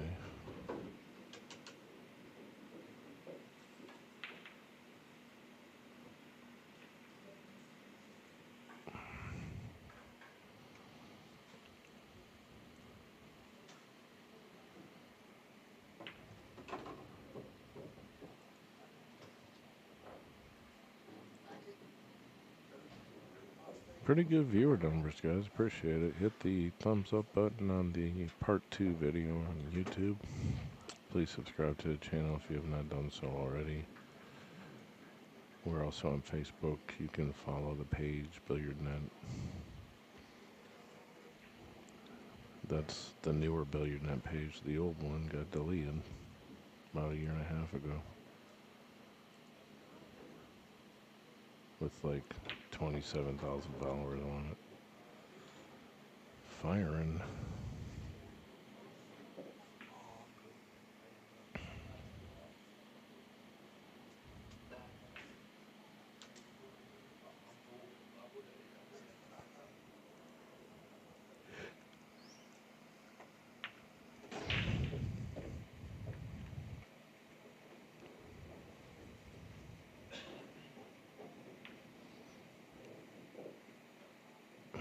This is, you know, you don't really like this 1 ball. I think you play the 1 to get to the 2 at this point. You don't want to play the 2 and then have to use the 1 to get on the 8. such small angle. And you don't want to you don't want to shoot with a lot of speed into the side pocket, not where that ball is.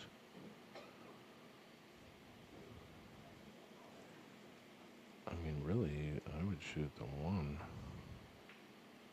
Unless you're real confident about getting pretty close flush on the rail, so you can follow the 1 forward to get to the 8.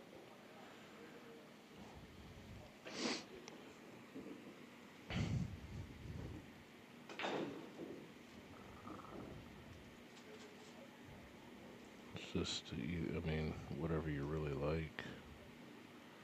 I wonder what Mackie would do.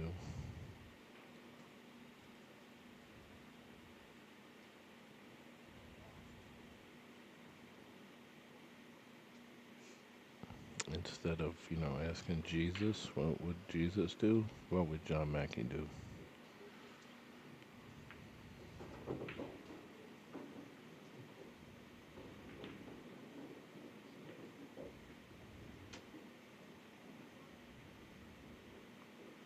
Is this a hair left? Oh man, he got that. He's okay, but he got the bad angle for the scratch.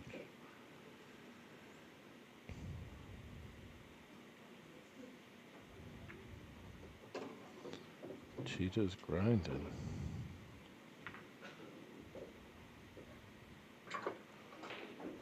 Some pretty good competitive pool being played here. Definitely better than some of the previous matches we've recently seen as far as the level of play.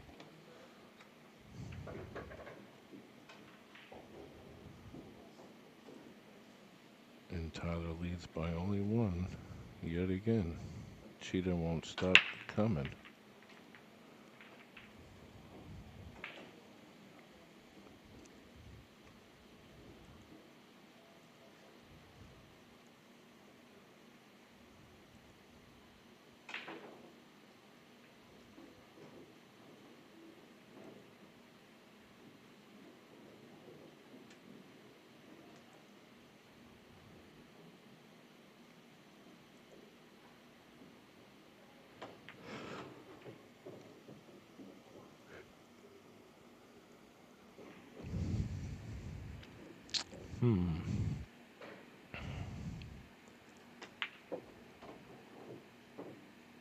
He did not hit that hard enough to move the 8, so you can see the 10, so he's going to shoot the 9. He's just, I mean, he's playing almost in a style like Robbie Pickett, just a little more smoother looking with the stroke, kind of carefree, loose. You got to pay attention and slow down a little bit so some of those things pop in your head. Hey, that's a scratch.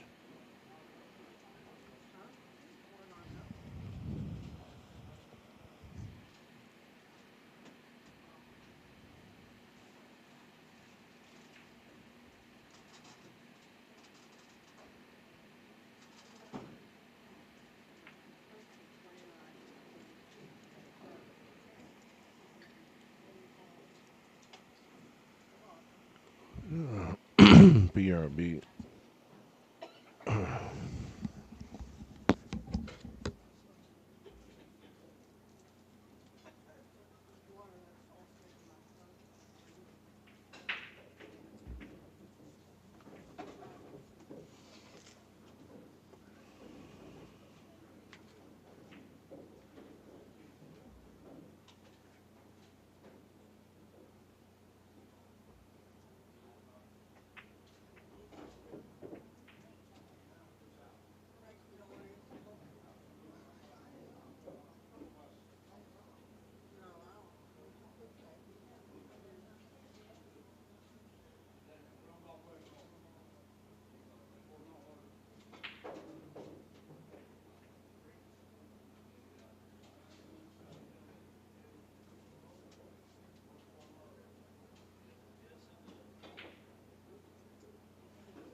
right, the cheetah has tied the race.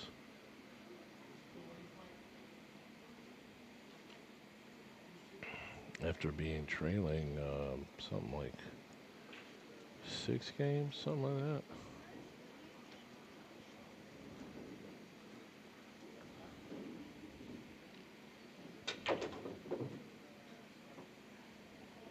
Man, he let that one go. He's alright. Gotta control this one though. He'll probably end up hitting a 14.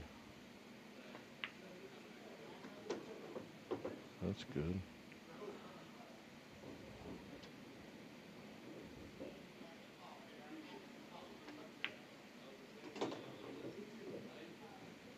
He does move the ball around pretty well. I think he should slow down a pace though.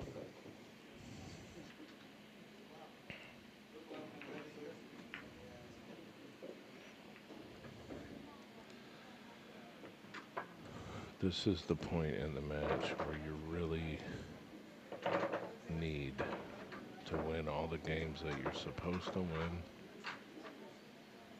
and don't give away games. And if you gotta take a little more time on a shot or figure out a pattern, you go ahead and do that.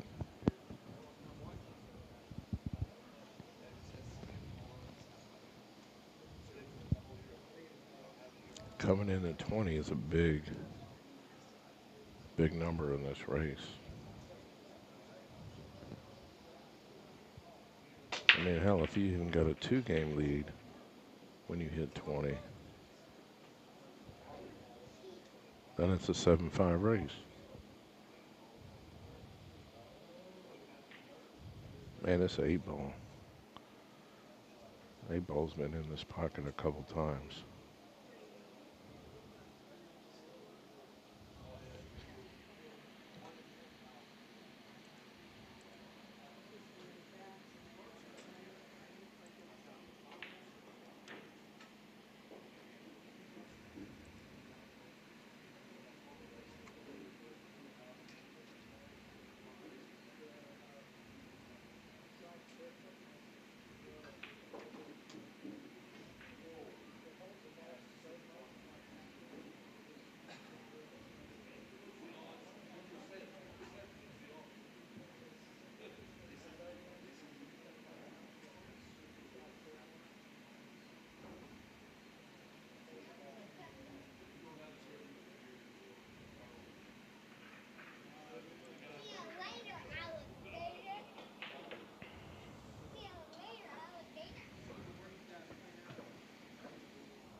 This weekend, I mean, I don't know. I don't know what's going on.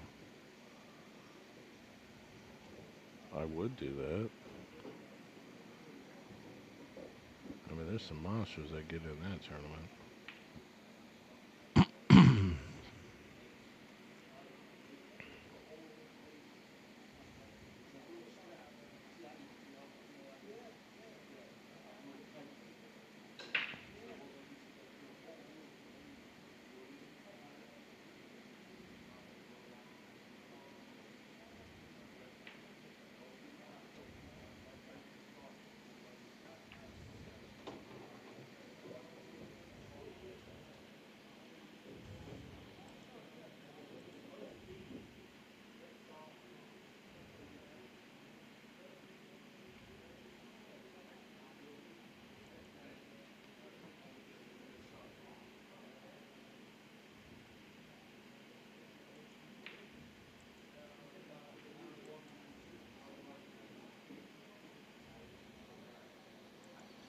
Man, we got a lot of viewers on YouTube sweating us now. We're back up to 170.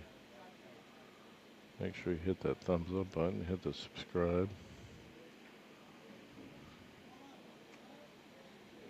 And everyone's quiet on YouTube. The chat room's like really quiet, but most people watch full screen on their TVs at home and stuff like that when they're watching on YouTube. Like Mackie said, Dunbar's got a lot of confidence now. Confidence does a lot for a player. And Tyler's mostly been sitting in the chair. It gets a little cold.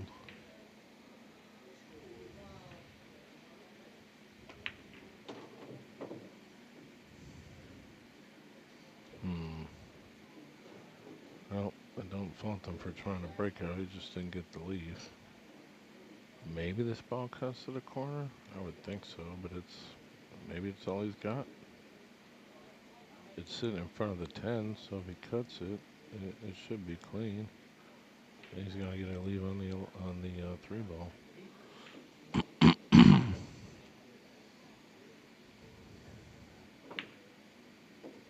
Hell of a shot.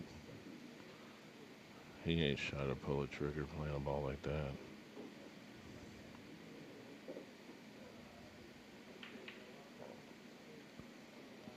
Yeah, dry breaks. I mean, Dunbar's running balls really good.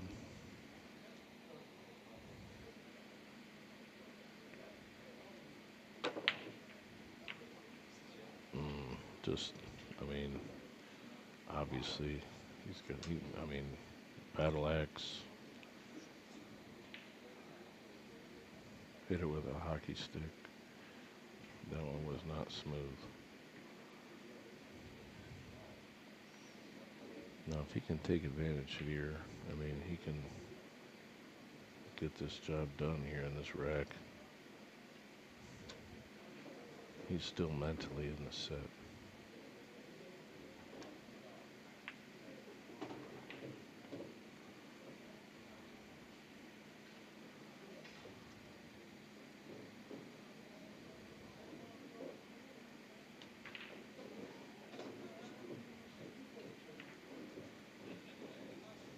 That 13 ball. There's some issues here, obviously. Gotta think about all this. Draw. I think if he whips this and draws, he's gonna create some more separation here, which might be enough. He might get on this 11. Maybe he'll play safe here. Or he's going for a bank.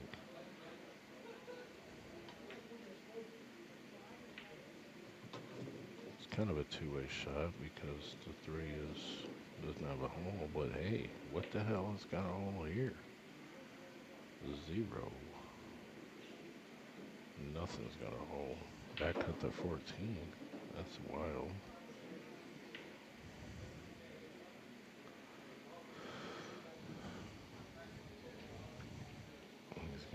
This is a two-way. As long as he keeps cue ball down here, kind of protects it a little bit.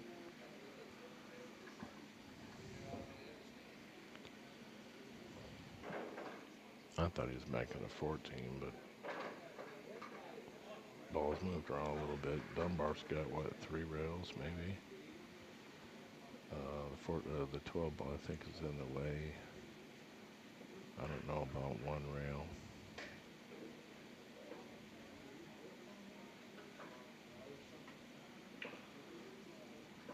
Maybe. It's not really laying any kind of natural position.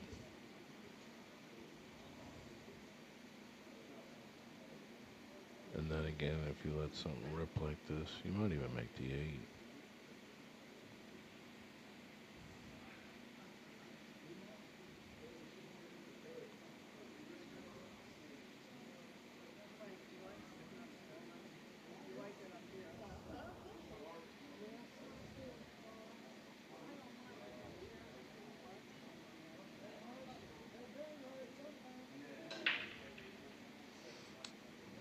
Thinks he's got to figure it out. He's calling the 3. See how close he is. He's not. But still got to get short side on his 13. Then again, you could just play around here a little bit because he ain't going to do nothing with the 3 ball. It's obviously not going to go in. Can't follow it in past the 8 without losing. He's got to get really good on this 14 to get on 13.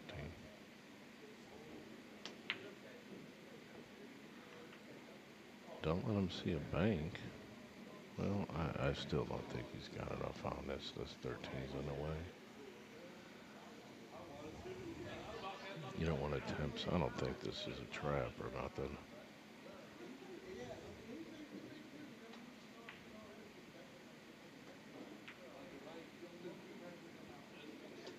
He made it. He made it. I thought that 13 was in the way, but he got a nice little shot there. He don't even play no one hole. I'm going to tell you right now. Dunbar don't play no one hole. It was a one hole shot.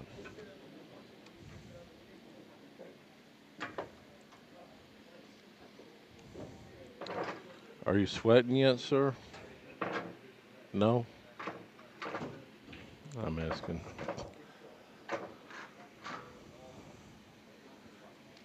The man who put this match together on Tyler's side.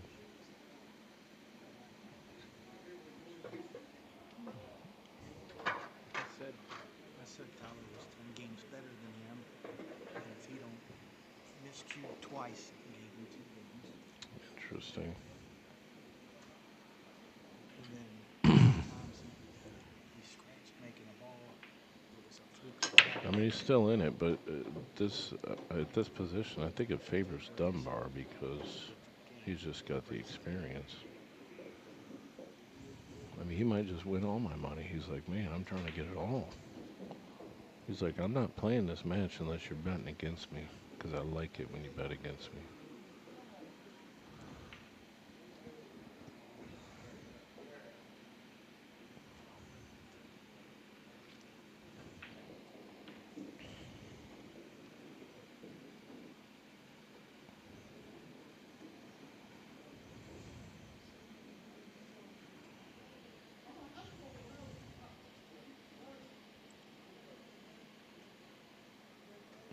$185 watching. That's pretty awesome, guys.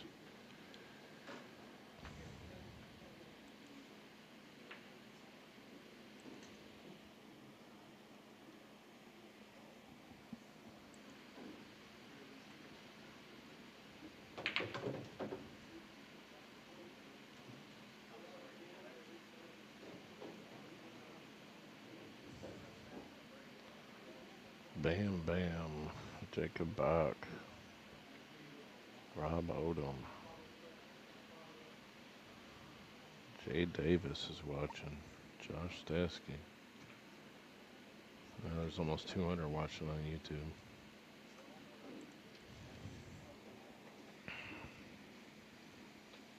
Hit the thumbs up button. We'll get more than 200 watching. Live action here at Bugs Billiards.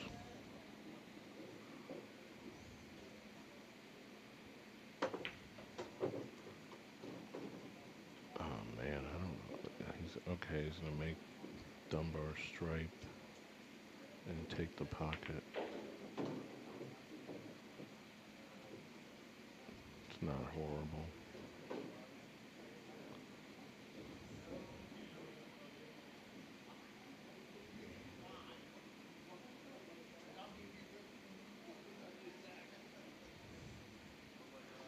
That 11 really doesn't see much. He might just do the same thing back at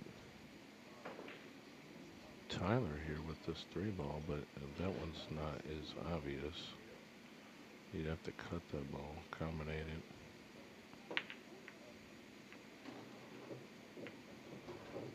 Look at this guy, real tricky. Real tricky. Bet Mackie liked that shot. Is this like a floating safety? Just trying to spin over there. Oh man, he has a nice spin on that ball. That was beautiful. I mean, it's a nice shot. Dunbar's like, are you serious? This dude's clapping in my ear. It was a very nice spin shot.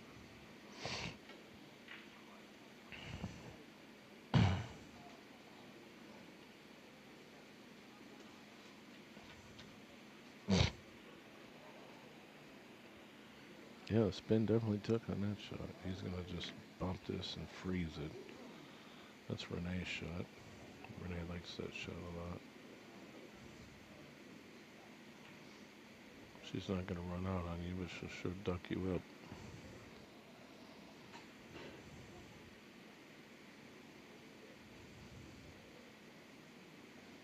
This is a big advantage to Tyler here in this rack.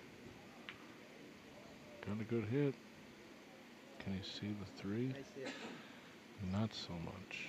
He's going to have, I mean, he can, but he has to spin the ball. He's got to elevate. Sorry, I got to talk low, guys. There's no music, and I'm trying not to, like, I just naturally, like, mute myself, really, because, oh, okay, you can see the one.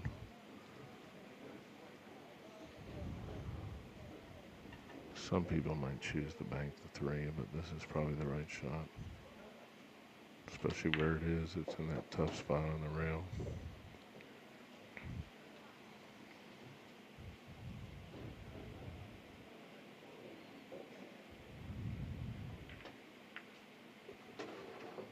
He's just got to be able to see this ball. Whew.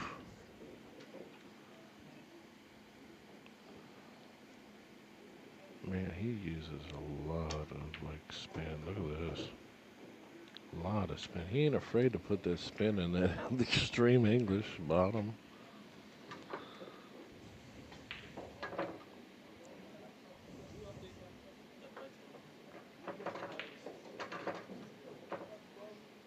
It's 18-17.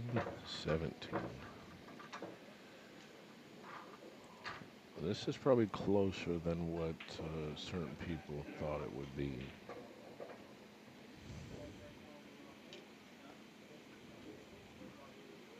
I would say so, but that's why we got a match. Hey, you know, I can win. I can win too. I'm going to run over you. I'm going to, you know, and no, I'm going to run over you. And that's how matches happen. Two sides think they can win.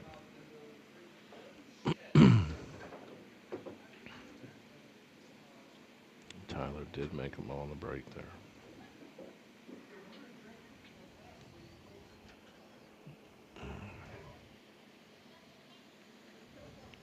Two ball. Okay.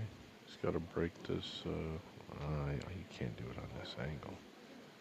He's got to get further south on this angle. Further 7 to break the 4 and the 5 out. Still don't have it. Maybe he can. Maybe. Maybe he's got that spin. If you're gonna go for it, this is probably the only time you're gonna have. Okay. Really had to force the ball to get it to move from that angle.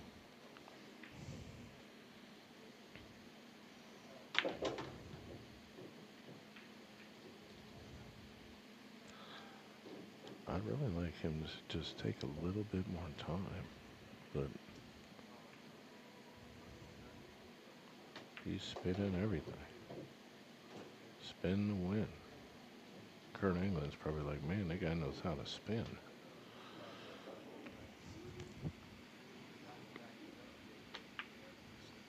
Nope, he jumped up. He jumped up holding the cue ball. Well, the 4 is sitting on the 15. Maybe that interferes in Dunbar. Everything was looking pretty good there. He either miscued or something. I mean, he held the cue ball nice. That's probably the most thing in his mind he was worried about. He wasn't worried about missing that ball.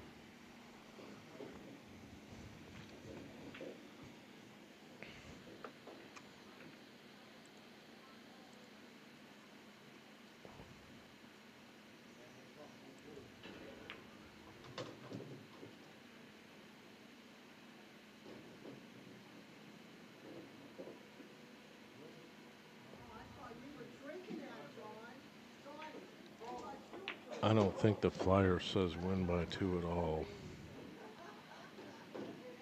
We were talking about it, but I don't think we're playing. Are we playing win by two? It's just straight up. It's straight up.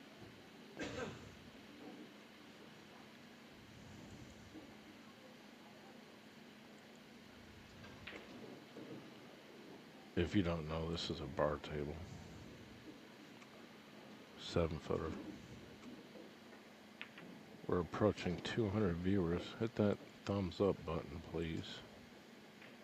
On YouTube, we'll get maybe might even get 300. I mean, what else is going down on a Monday night?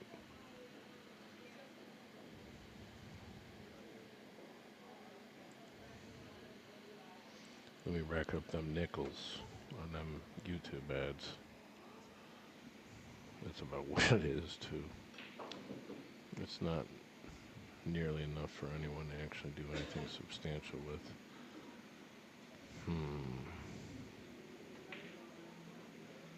Well, I know he ain't shooting this, but if he wants to bank it, he might be able to, but obviously that's like the kiss of death if you miss it.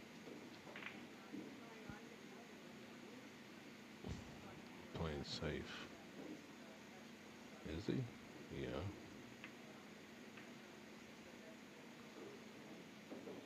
Almost got him pretty good on the 15. I mean, if he couldn't see that 15, that would be ideal.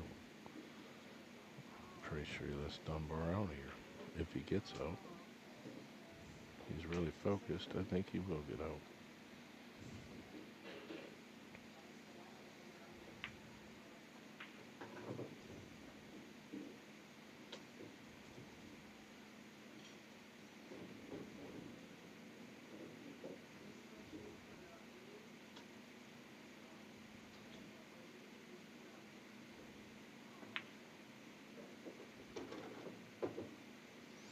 Man, it is a battle to the wire.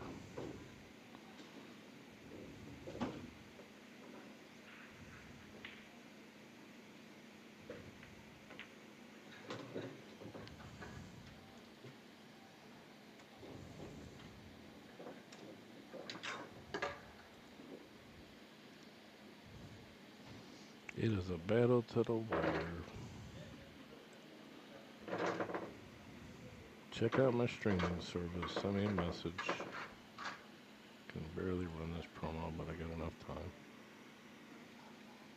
Check it out, guys. For only $24.99 a month, you get all the live TV channels and networks you can handle, basic and advanced channels, premium movie channels, all the sports leagues, even wrestling, boxing, and your UFC fights, okay?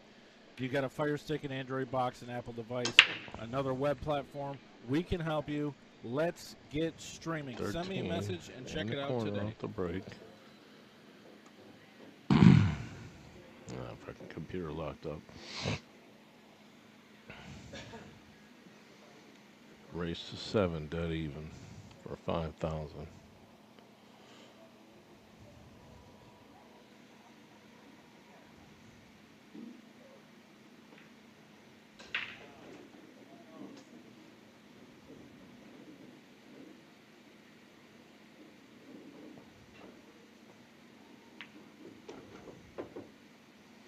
I mean, this is pretty available for Dunbar to just get out, get to the next game.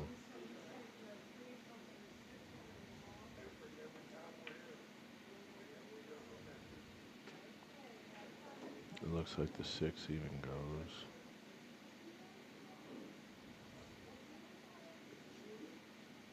Nothing's got to be broken out. Just got to be moving around the table properly.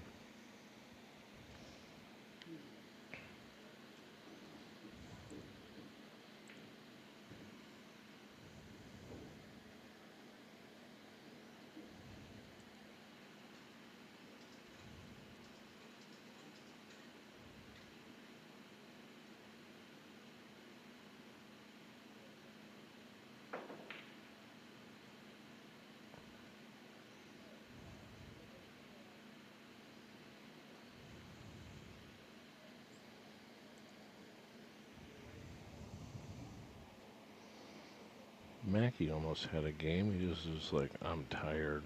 I'm just not feeling right. That's fine. It's fine by me.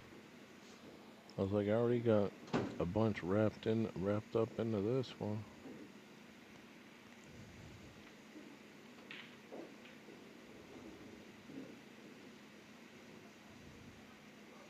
Let's give a shout out to Joe at Frank's Hotspot, Frank's Billiards in Morgantown, West Virginia. He's sweating his balls off right now. It's been a while since I've been over there, but I stopped over there. He's got an old school Sopranos pinball machine too.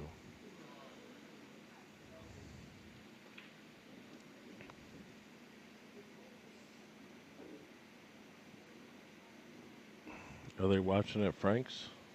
Do you know? Jeremy's probably got it up on the TV.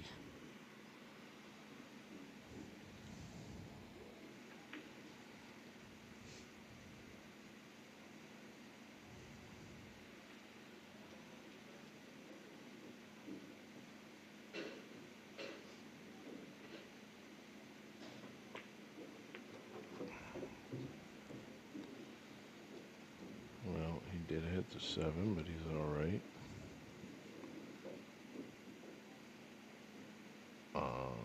Interesting. What's the pattern, Mackie? I think you want to handle this, the 3, the 6, the 7, the 5, the 8, like in a square.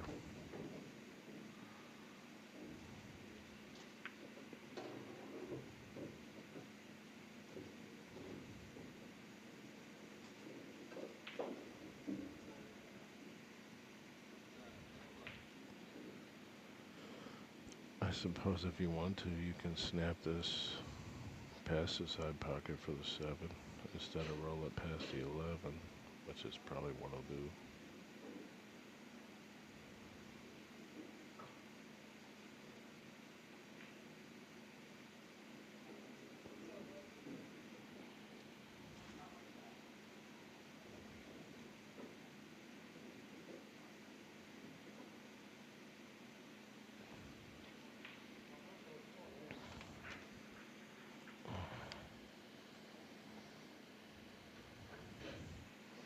This is a real key shot in this rack. Did he know he was going to hit the 7, or it's okay? It's not horrible. Could have drew it up table, I believe.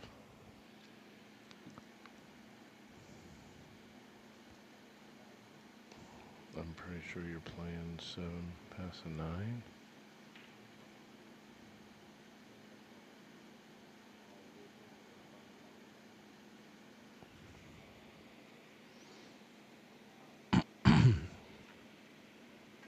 I might be wrong.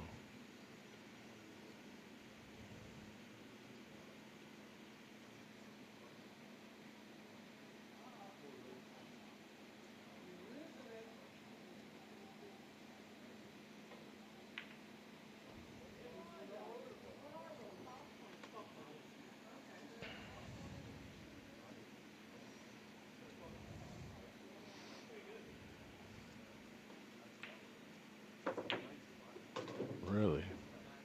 That is an interesting choice. I don't think anyone would have done that.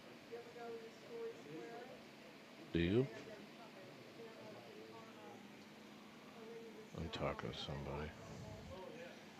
I didn't even, I mean, obviously the shot's available, but so is cutting. This is about the same shot. But now he doesn't have to get to any ball except the 8, so he's back cut it inside. What a nice kill there. That was a good out. He was really working for that one.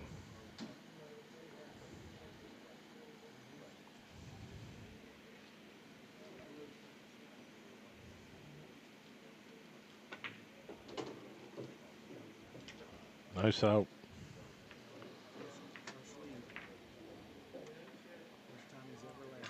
Is it? The first time? Well, it's the first time in recent memory, and probably the most important time to lead in the last leg of the match. Yeah, that was a good out. Was up 1-0.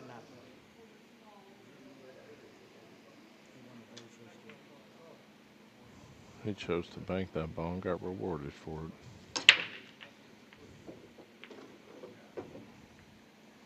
Well, he made the 2 ball. His break's working pretty damn good now. This is when the cheetah stretches his legs, or he would like to. And if you're betting on the cheetah, you hope that's what he was doing, what he's going to do here. And if you're me, you're just going to give more of your money away. But I learned that this is part of the entertainment. I go home, I don't cry about it, I go walk in the woods.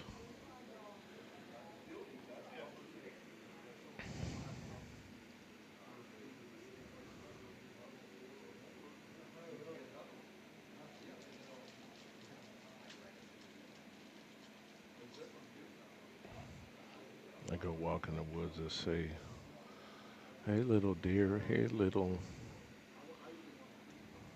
groundhog, I lost 2,000.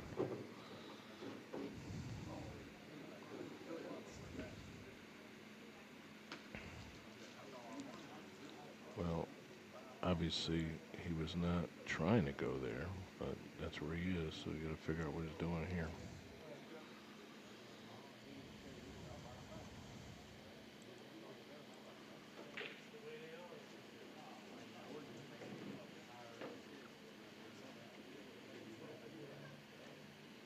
Yeah, I bet on Tyler.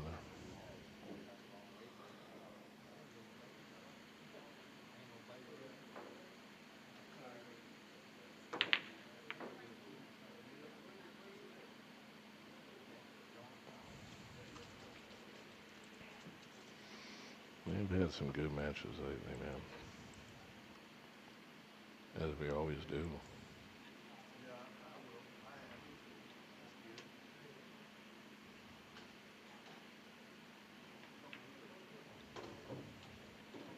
To 100 viewers on YouTube. Let's go. Anybody looking for a new, unique, high dollar Jacoby? One of one. I got about 50 of them. You may have seen them in the stream. I'll show you some pictures. I'll run some videos when the match is concluded. Maybe somebody will pick one up.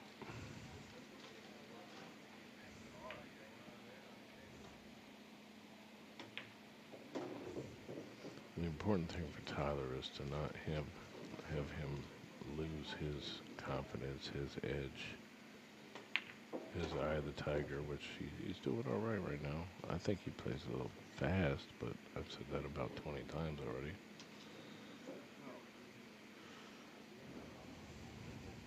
This is kind of a trick shot. Does he play it off the ball? It's like a carom. I think so. No, he plays the combo. Wow. I didn't think he was going to do that. Tyler don't waste much time. Nice shot. Alright, he's like, not so fast, cheetah.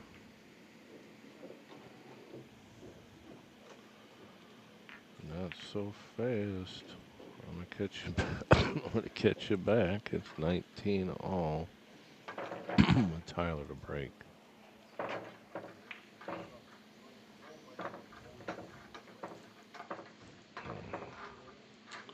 Here's a quick glimpse of some of the cues, some blackouts, some monster crushes. I barely have enough time to show you.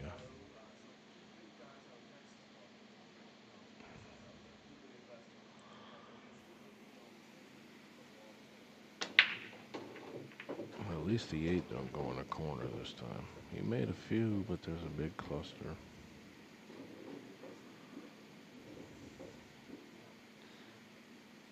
I mean, he definitely made a few.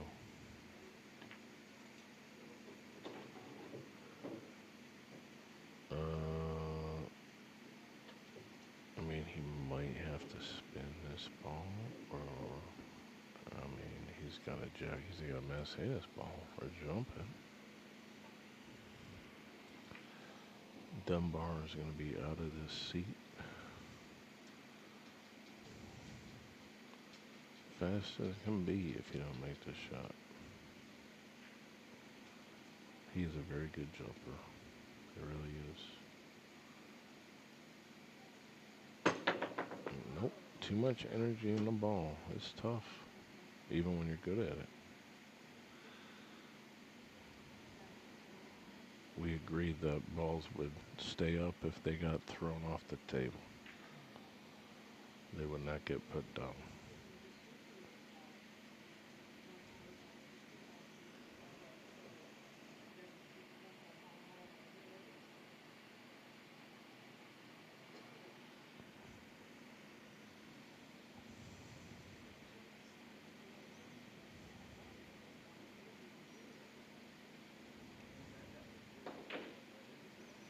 You can't spot on the spot. You spot a straight line back to it.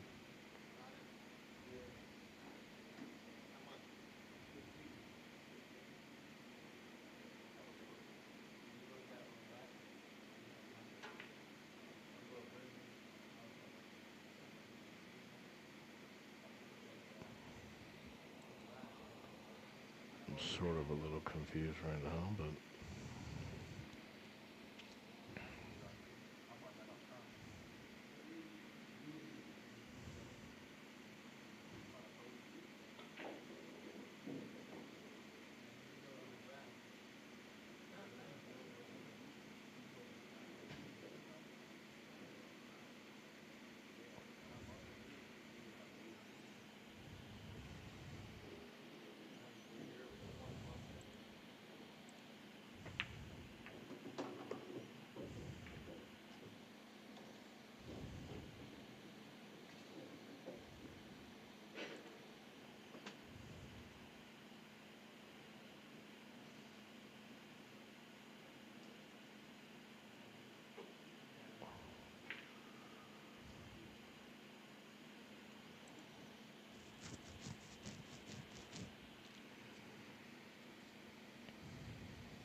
yeah, I should stick with Mackey.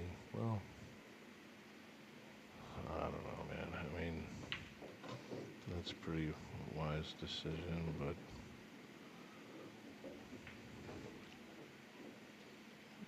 then it's just not as fun.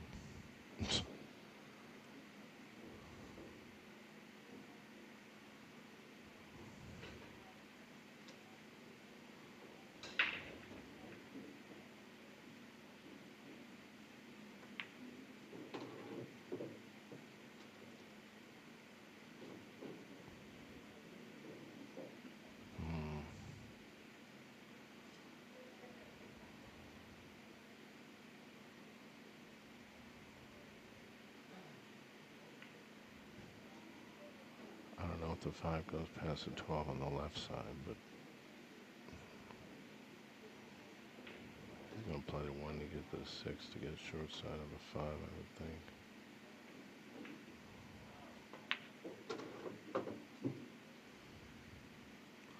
Doesn't have much of an angle here. It might be a bit of a trouble spot.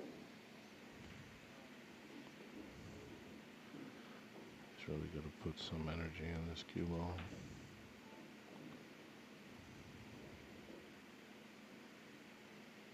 I think he should have just stopped the ball, really, or got close to stopping it.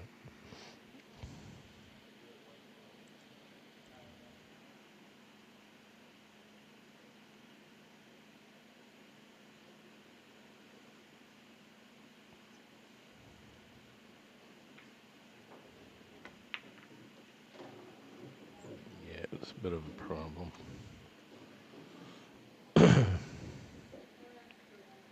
It might go. It did go. Are you serious? Wow. Are you shitting me? No shitting.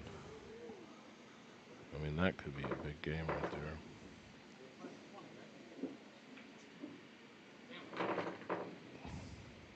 There's the new ones, ladies and gentlemen. There's the new ones.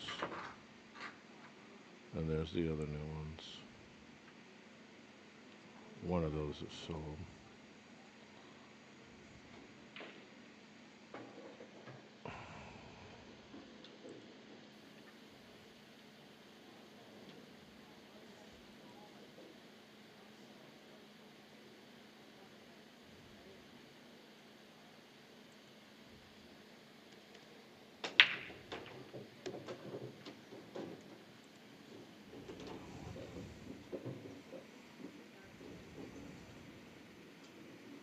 Man, he knows how to put them in the home. Off the break, holy cow. 1, 2, 3, 4, 5, 6, 7, 8, 9, 10, 11, 12. Made 3 balls. Yes, I do know how to count.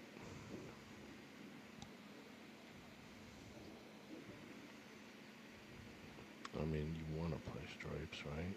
So you want to draw off the 13 to get to the 9, I'm thinking. He wants to jack up and play 4 ball? Huh. Well, he did. He's okay. I thought the stripes were better, but 7's a little funny. He can possibly manipulate it here. I think he tried to. He's okay in the 6 though, or the 4, or the 2 for that matter, or maybe even the 7. Whew! You let that ball go.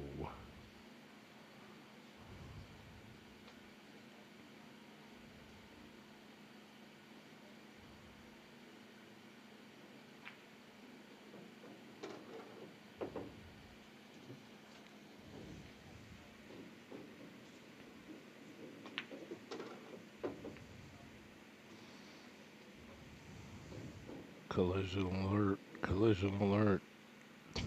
Dunbar. I need a player camera for Dunbar. He's shaking his head, nodding his chin, like giggling under his breath, like, man, he's hitting these balls and getting just beautiful. And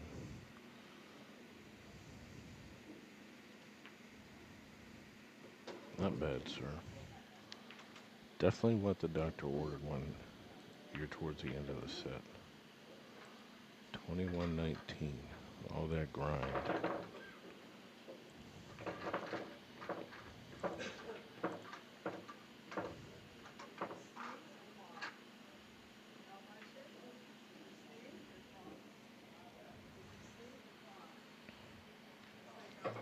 To 113 viewers. What's up, YouTube world? TvMike here from Bugs Billiards in Uniontown, Pennsylvania.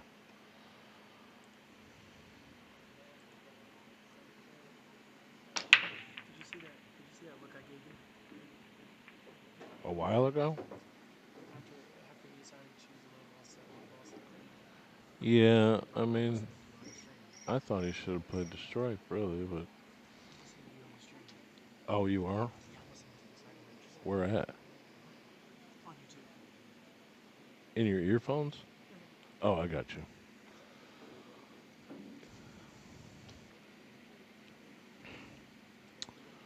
I mean, this might be the perfect time to catch a gear for Tyler. Watch out, Whitey. I mean, just kind of grasping at straws here, really. Unless the 6 goes to the window, past the 8.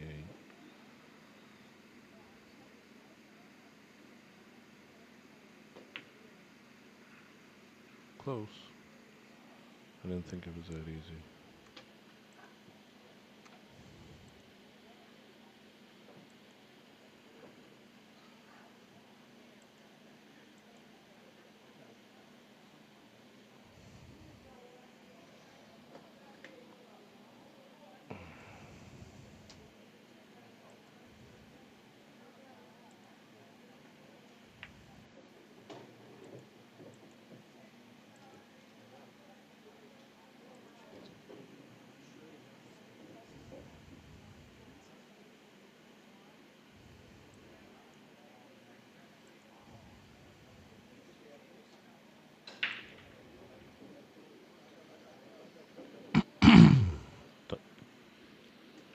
Dunbar always knows how to claw his way to a W. Well, he definitely knows how to do it. Does it always get done? Not always, but he don't give up.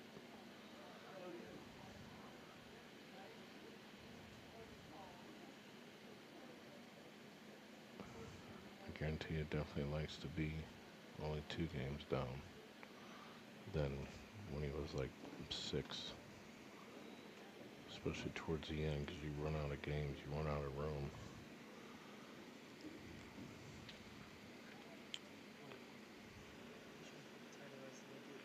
The wild gazelle or the gazelle versus the wild cheetah. The gazelle's the only thing that's faster than a cheetah. She's so fucking fast. Oh, you might be right. Yeah. Well, he's not a cheetah because he shoots fast. He's a cheetah because he can run. You don't know how fast he can run. He can run. He can run balls. He can run out. He can run racks at times.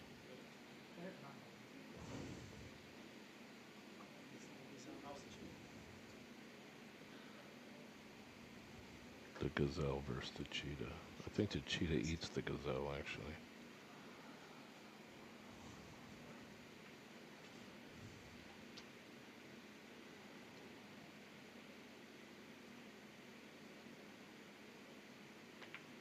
And this guy uses so much distinct bottom to control his rock. I swear to God, he's in a miscue.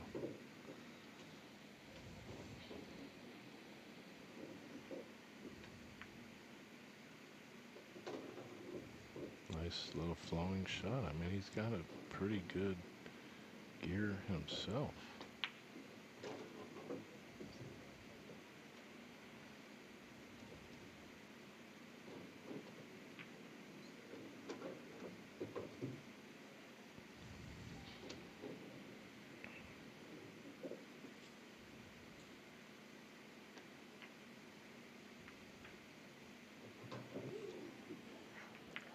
I mean, it pretty much has to fall if it gets to that ledge. You know what I mean? It can't really stay up on the side pocket. 22-19, Tyler.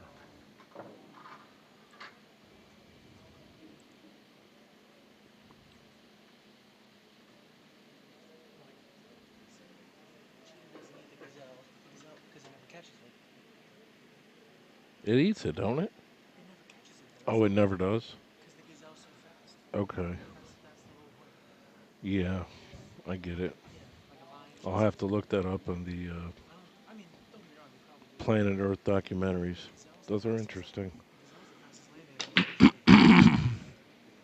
How fast does a gazelle run? I mean, a cheetah's like 80 miles an hour or something. In very short spurts.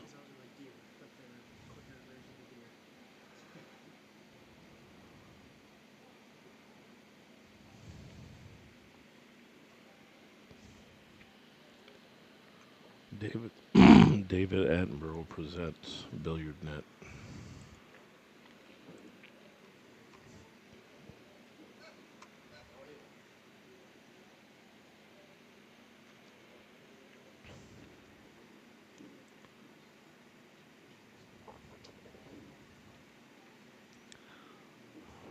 Preacher John is in the chat room. He's currently on summer vacation.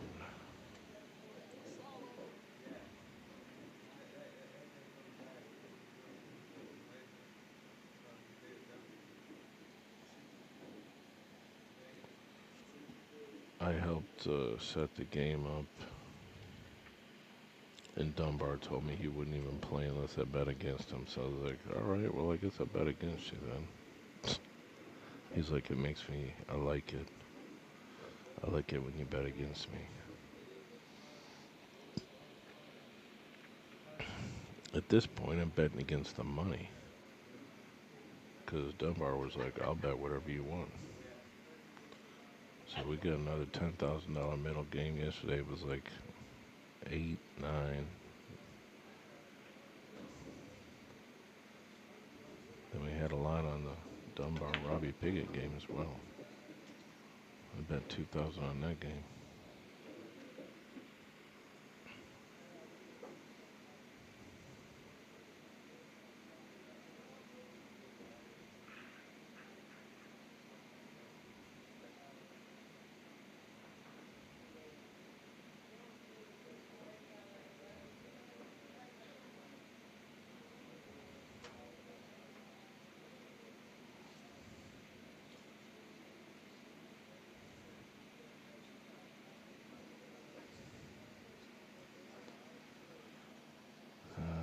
This is pretty doable. I don't know about this 8-ball, where it is. Might have to crash into some balls here. I mean, maybe it does. I'd have to really look like 2 feet over to my left to really look down the line and see if the 8 goes. It goes on the side if you get short side on the 8.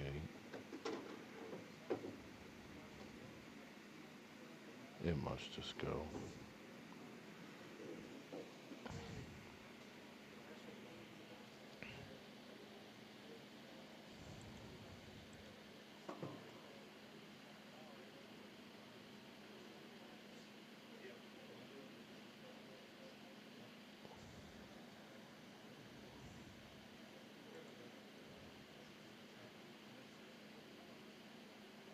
$60 miles an hour.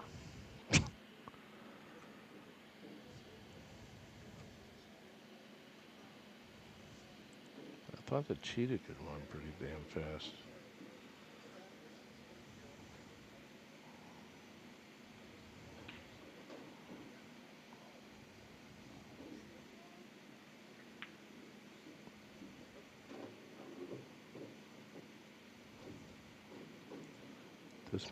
This ball must go past the 9. In that case, you just gotta punch it out.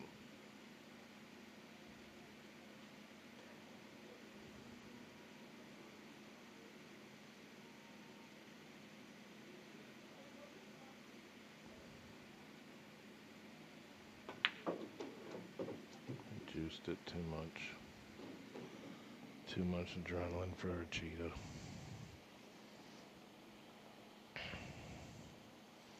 Maybe he can see enough of this to cross bank it. That's about all he's got. Oh, he's kicking it. I see it. Yeah, he really needed to get out there. I didn't think it was too difficult. Just overhit the ball. In under high pressure situations, it's definitely easy to do.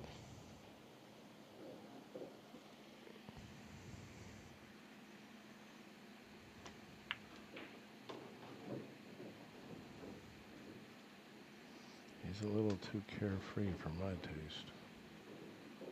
Especially this deep in the match. You really got to slow down and just plan it out.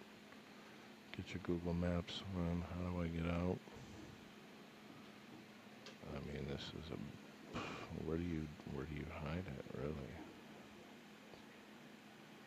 You might have to...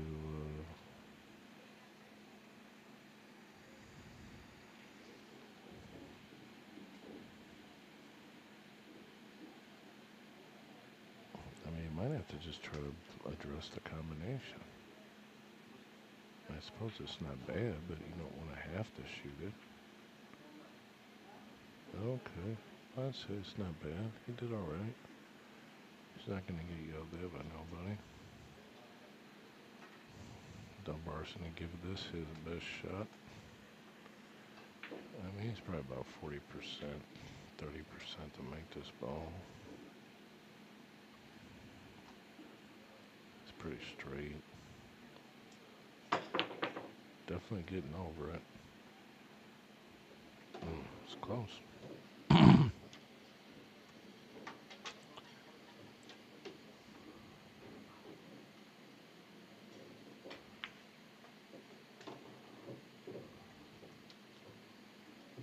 That's definitely not what Dunbar needed, though. Get back in this match to see the cheetah at the finish line.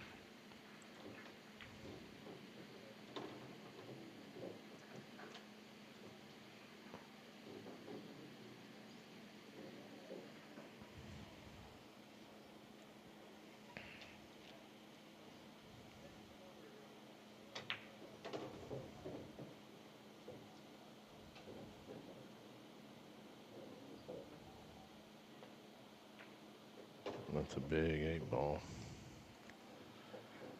Race to 25, that's humongous.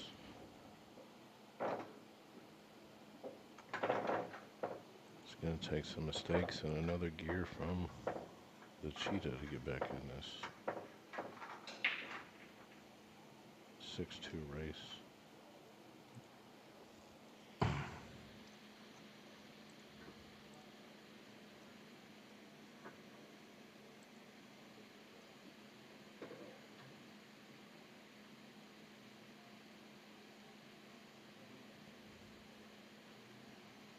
Yeah, see, the cheetah can run 60.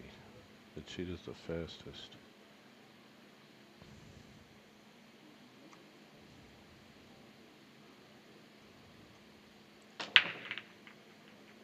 One in the corner. Not too much. That looks at high stakes runouts. What are you going to tell me? The cheetah's not the fastest? I don't think because if that was the case, then the gazelle would always get caught. I'm pretty sure the cheetah eats it. Why don't you just look at this and cheetah eats it? Well, I know one thing for sure. Almost nothing can catch gazelle. Maybe like a leopard or something.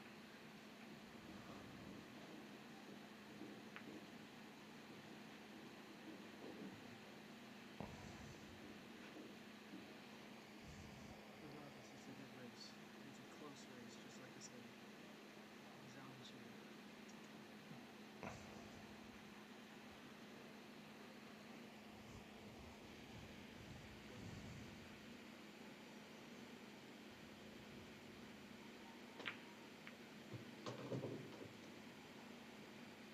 Well, I'm going to say that stripes are looking better. This 8-ball is still a problem.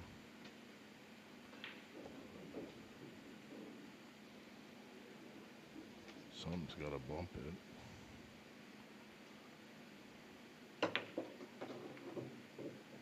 Well, got a little action on it. Is that enough to really get it to go? I don't know. I think it needs to be remanufactured.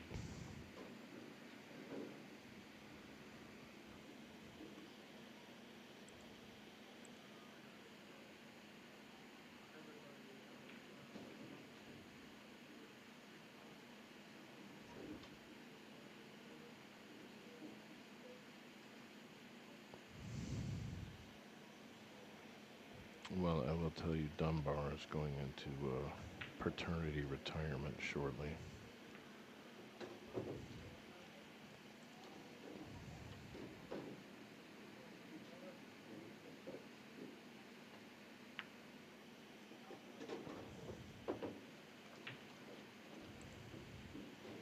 And if you do want to play them, you'll probably have to come to Icebreakers, which is in Youngstown, Ohio.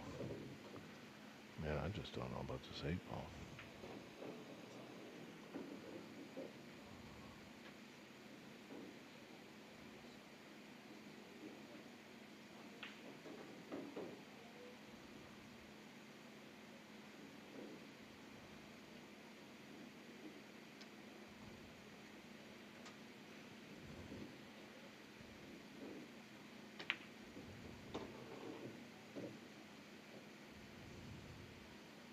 Maybe it goes to the 8 to the corner this way, but that's got to be real clean. Might have to somebody watched it, maybe.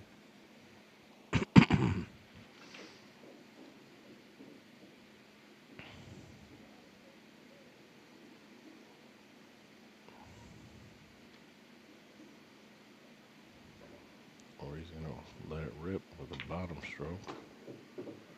Where's you going? Where's you going? Yeah, I mean, he can't get in that window. I doubt it. If he can get in it, I mean, where's he gonna go?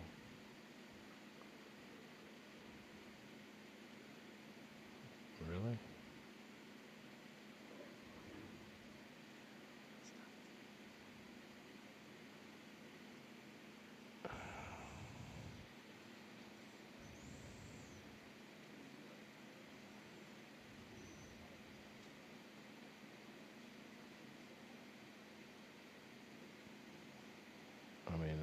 reasonable to ask for somebody to watch this. I mean, we have overhead cameras, though. I mean, this is wild. You better get that overhead camera ready, kid.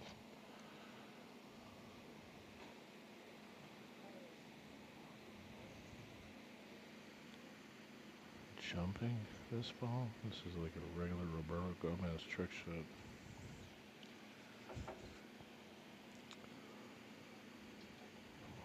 Dunbar's thinking, yeah, right. You do this.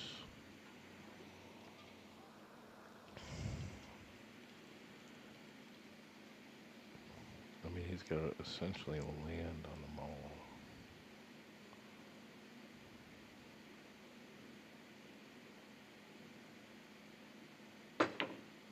Nope. Nope. Man, I would have loved to have a replay of that if he made it.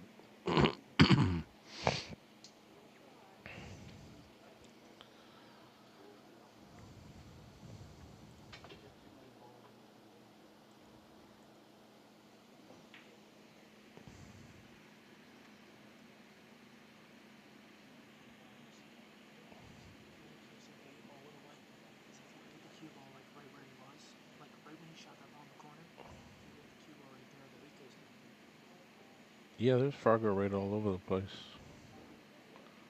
They're both 607s. Dead even.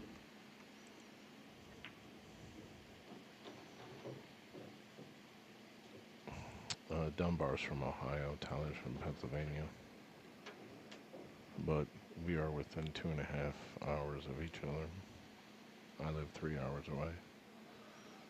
Dunbar lives an hour from me. And this pool room's about probably 3.5 hours from me.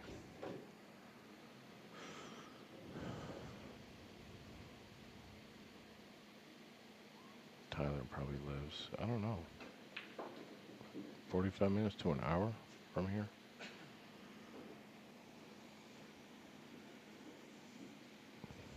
He definitely lives close to West Virginia because he plays pool league there in Morgantown.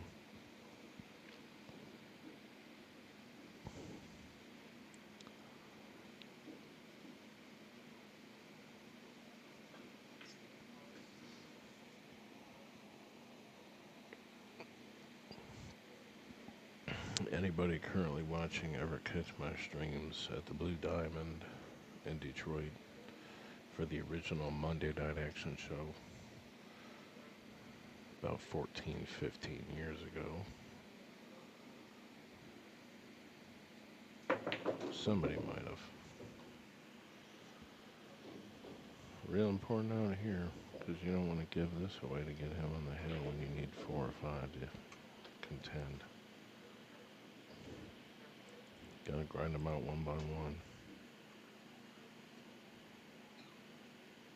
Yeah, they're 607. They're both 607s.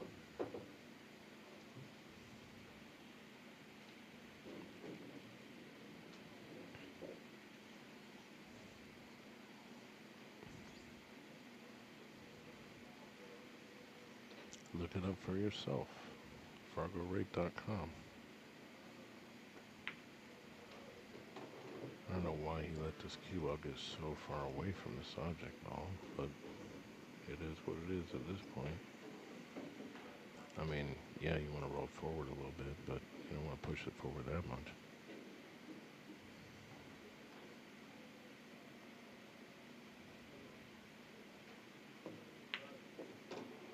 Oh man, that's a good shot. Very good shot under pressure.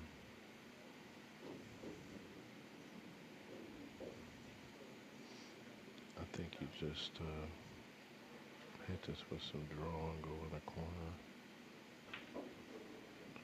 Obviously nothing serious. Just unpocket the ball.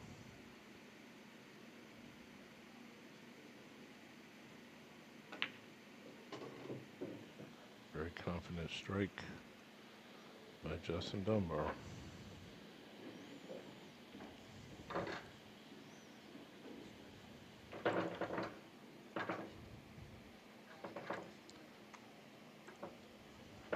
Check it out, guys. For only $24.99 a month, you get all the live TV channels and networks you can handle, basic and advanced channels, premium movie channels, all the sports leagues, even wrestling, boxing, and your UFC fights, okay? You got a Fire Stick, an Android box, an Apple device, another web platform. We can help you. Let's get streaming. Send me a message and check it out today.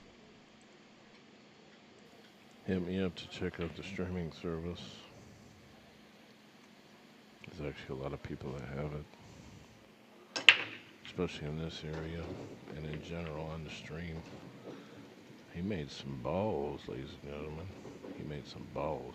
Let's get it. Let's get this run out. Let's get this run out.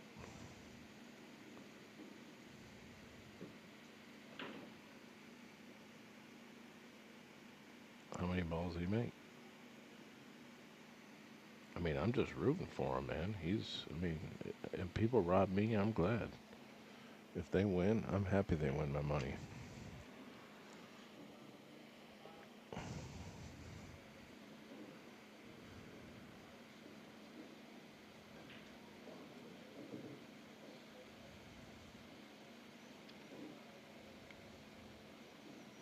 I mean, no matter what way I root for it, it ain't gonna change the outcome. That's why I get super pissed off when people like cheer for people to scratch, like players or your opponents. Like, get in there, get in there. Like, are you serious right now? That's gonna scratch regardless what you say.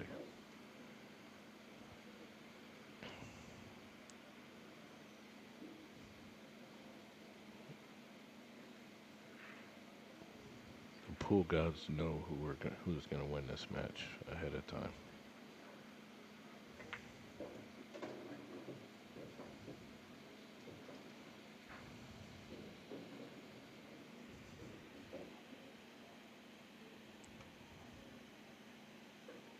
Yeah, I mean, he definitely can get out here, get some more pressure on Tyler.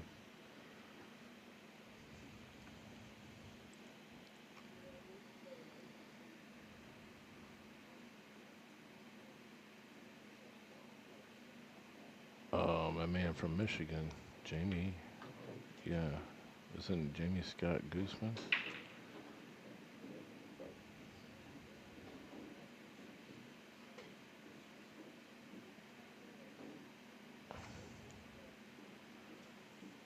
Michigan, yeah, we've got some fond memories of Michigan.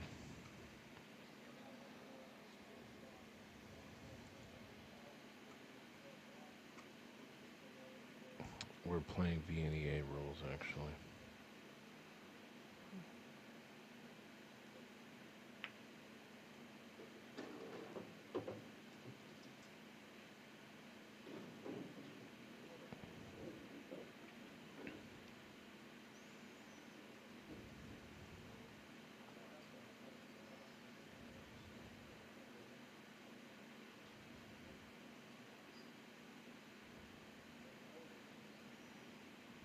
Dumpster Jim is in the house. And he's in Las Vegas. He's in both places at the same time. That's how talented he is.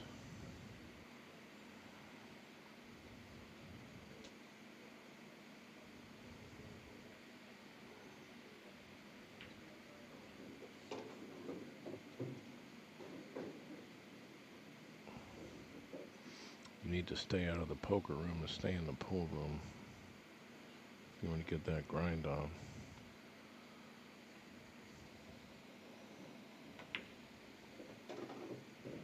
Alright, that's a nice out with the big break for Justin Dunbar. Closing the gap. Still helps him out with some momentum, but a long way to go. Don't you even dare do that. That would be crazy.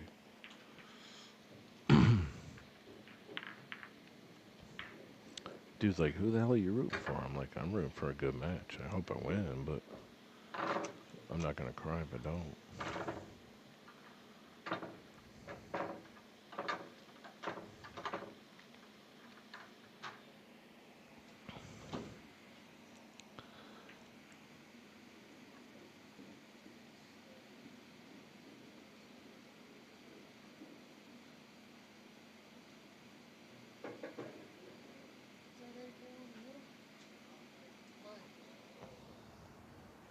rack? Is that 8 ball in the middle?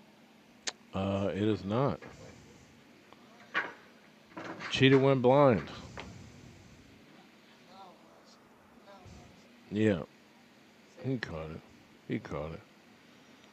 Somebody else would have said something about it anyway, but he caught it. I didn't see it. All right, it's a 4-2 race.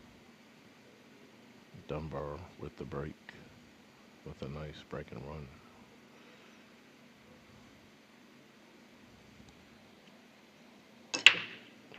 Head ball break. Head ball break. 2 in the corner. It's a pretty decent spread. 3 and the 13 are tied up though. What's that? Last ball every time drops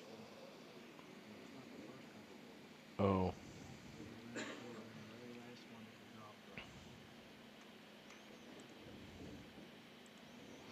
Guys, make sure you subscribe to the YouTube. I'll be doing some pro matches this weekend, I think. I think I'm just going to stay home and do some matches for the Battle of the Bowl.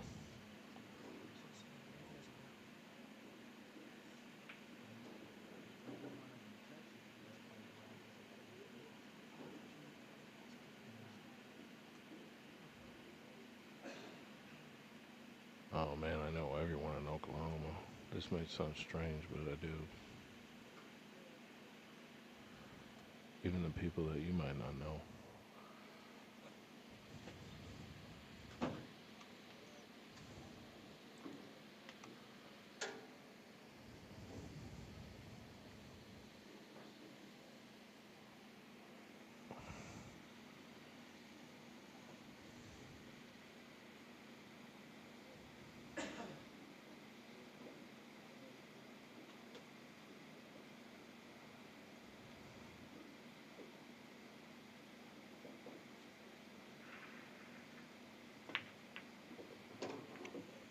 Look at this shot.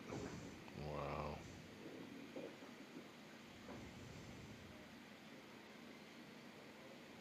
You nailed it.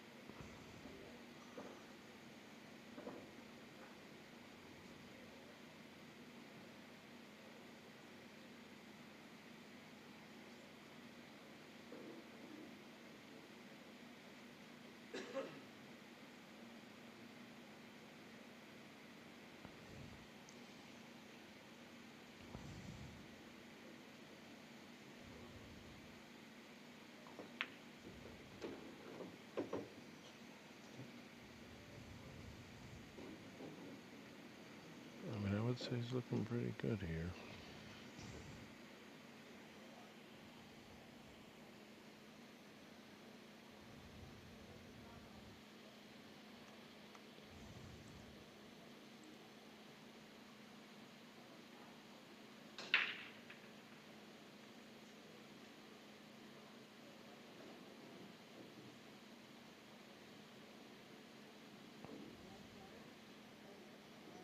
Man, we almost got 300 viewers here. Hit that thumbs up button. Let's close it out in style. Close it out in style.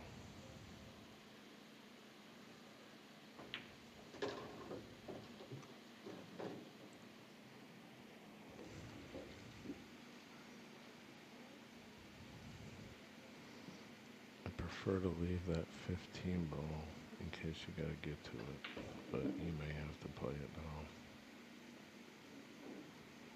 Because things could get kind of funny in that corner. Just saying, in my mind.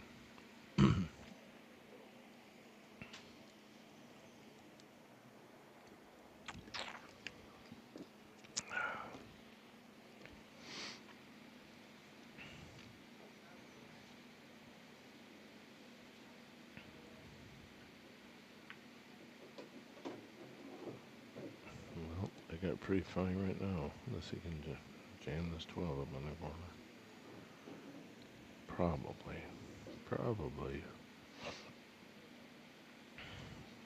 I think he was trying to play behind the 8 to get the 14 next.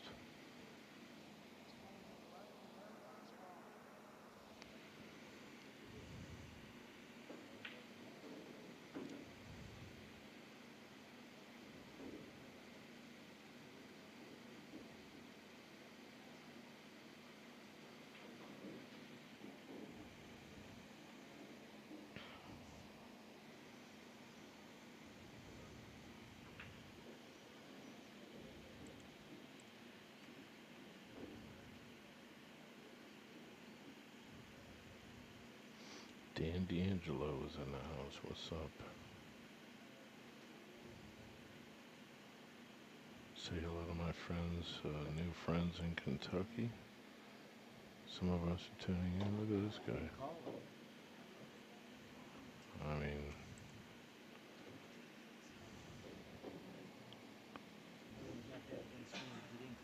he didn't call it. I mean, check it out real quick.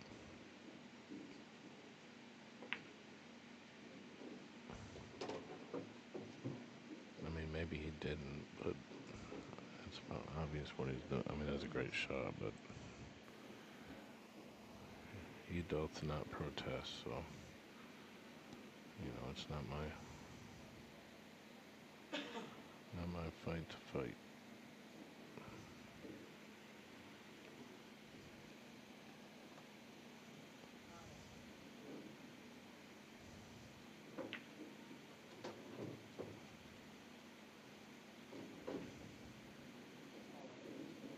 Very good out. Keeping the pressure on. 2-game lead is pretty big, though. I mean, it don't sound like much, but it's actually a big advantage.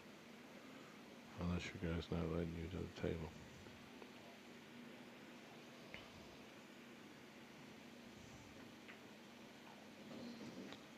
Well, he did possibly jump up on it, but he's going to be upset about that, man. What the fuck? Cheetah ate a bear trap. Got his foot caught in a bird trap. I will tell you this, it's a little tough to win here with this 8-ball in the corner and the 6 and the 4 over there. He's going to have to spin his heart's content over here. Yeah, that's, man, that's tough action. He might have to play. Ooh.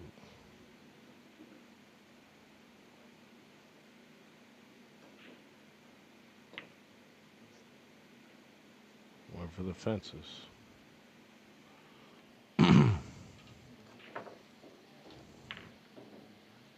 Like I said, tough to win when you got balls in the hole. 8-ball stealing a pocket.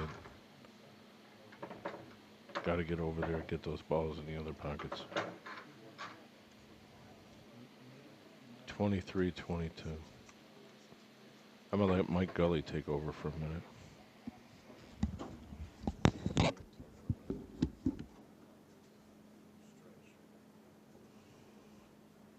he didn't call that.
It's a big game here. Real big game. Tied at 23. First was on the hill.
Let's go. Let's get 300 viewers.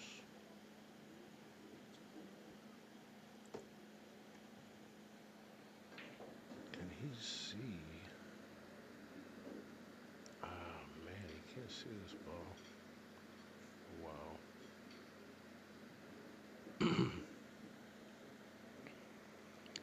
I'm thinking he might play the 2 off the rail off the 13. 2 off the rail off the 13, maybe.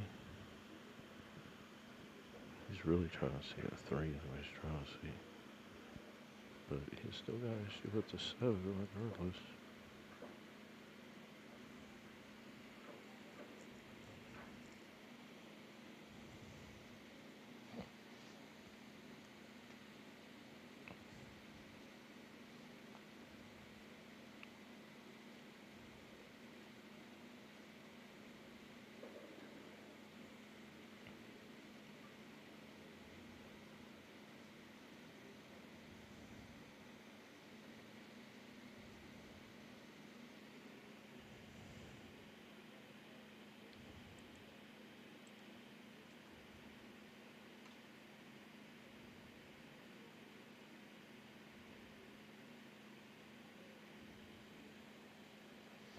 No, he don't even have his headphones in right now, man. He wouldn't want to listen to me anyway. Oh, well.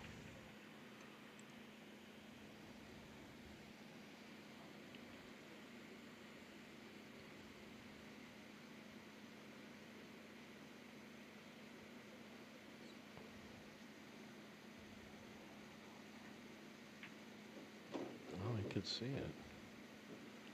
But can you see the 7? If you can see the 7, he's good.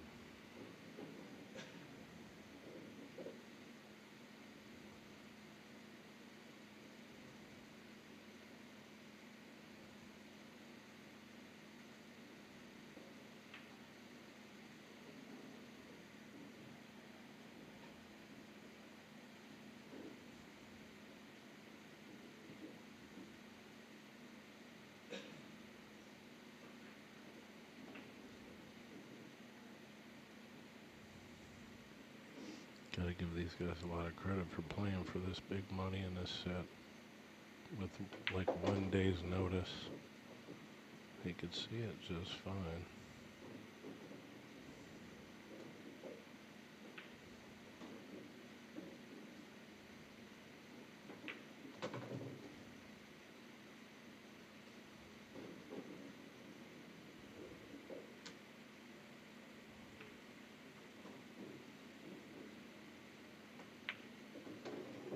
Nice shot. Good out. There's that cheetah heart right there. He's going to be like, I told you, don't bet against me.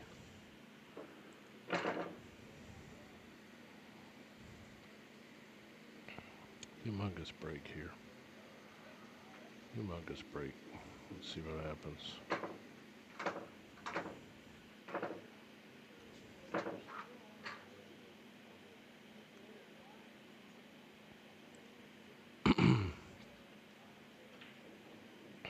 Guys, I got the Jersey Girl split bracket coming up in 2 weeks. It's in Nashville, August 15th and 17th. It's going to be 192 players. Monster Calcutta. I'll be doing the all-table digital pool stream. I'll be doing a Jacoby Custom show. You got to get rated, get down to Nashville at JOB's. It's a classic pool room that's been around for a long time. It's a dry break.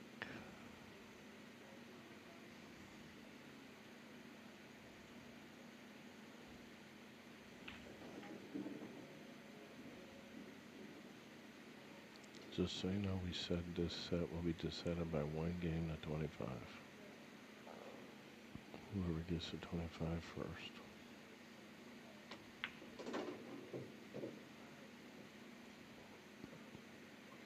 Besides this 2-ball.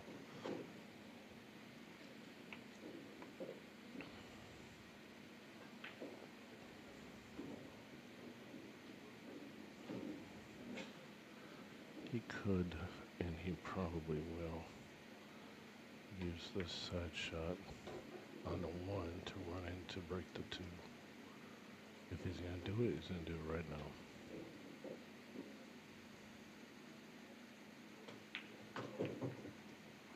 You got to hit her harder than that. You got to reel that ball. Wow.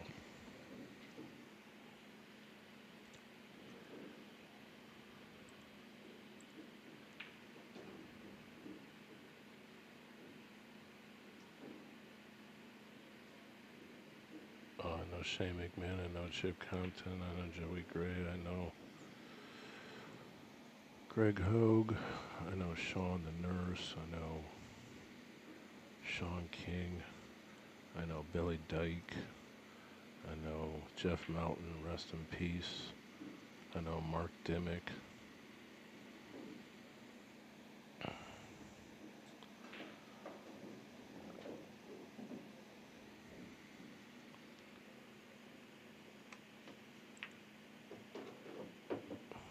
To do something with this fucking 2-ball, and this is wow. He's gonna spin into the 2.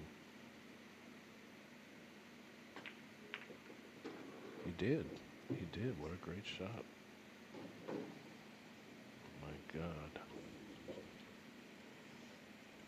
He's actually quite relaxed, it seems to me. He's not used to playing under so much pressure. Wow. Absolutely incredible.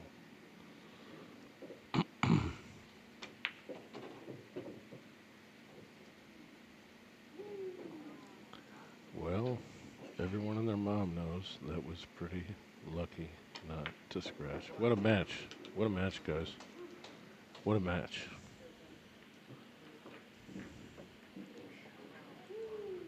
What a match.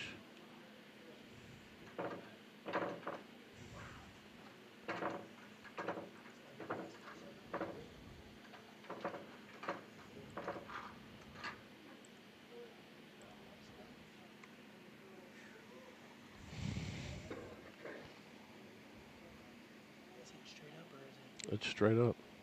He just gave him a fist bump.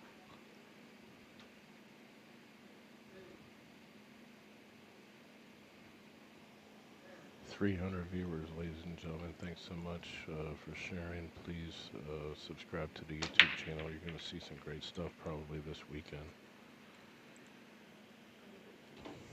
It's not a dry break, but man, there's just some problems here. This is why you play a race to 5 when it gets hill or win by 2.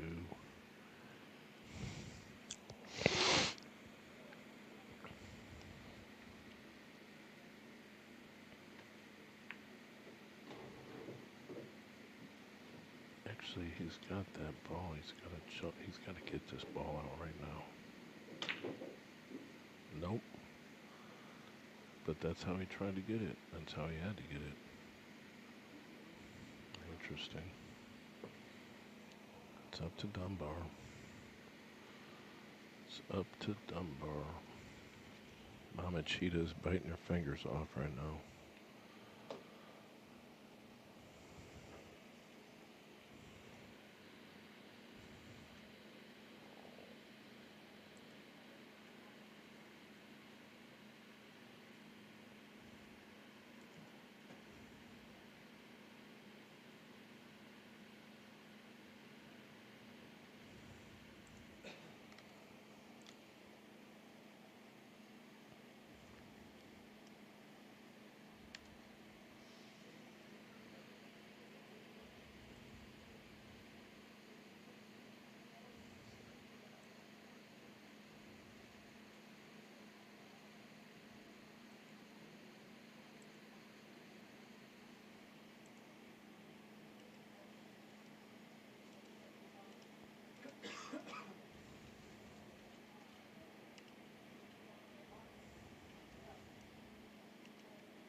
Man, it is quiet in here. Should I play America by Neil Diamond? Dunbar's like, that song makes me play 3 balls worse. He's like, I can't stand it. He has nightmares about that song. I'll tell you right now, he's playing good tonight.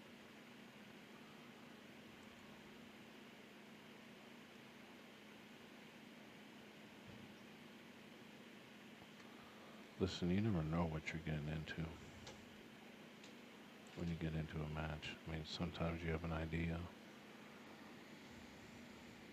but so many factors come into play.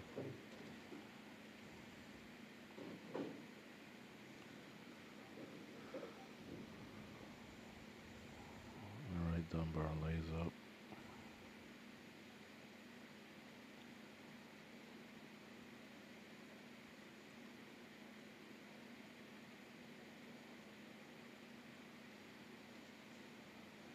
He's spin cutting this ball. This is fucking gutsy. Oh, he's playing safe. It's nicer if you steal that hole.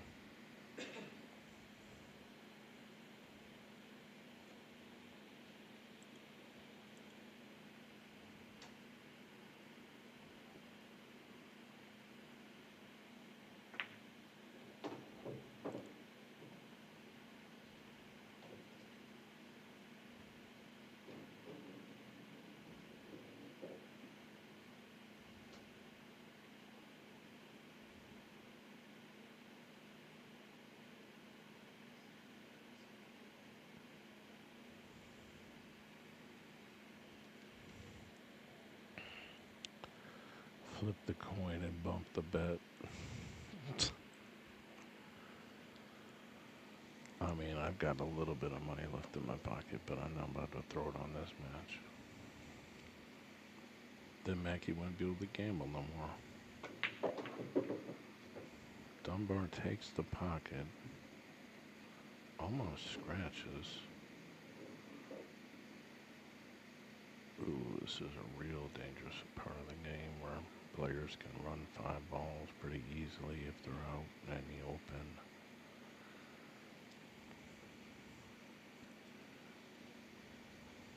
Stripes look better than solids, but solids are at the table.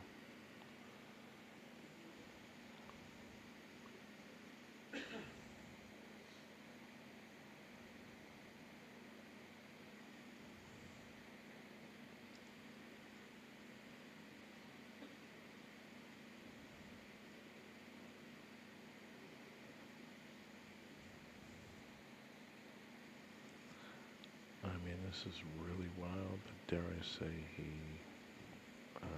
this is really wild. I don't know, man. Got the one to the right corner, running around with right hand spin, break them balls out. Looks like the angle is almost available.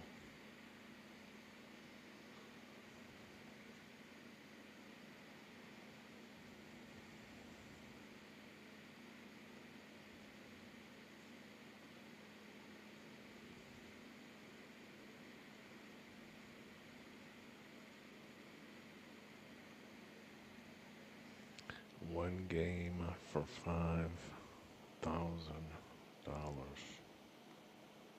Shit, you know.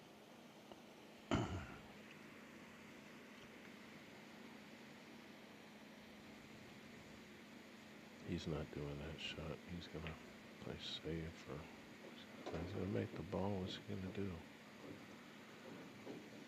Well, I mean, this is really, really, really, really aggressive, but it might be the only thing you got. Cut the 5 in the corner, run into the 4 and a 7, and hope the pool gods are with you.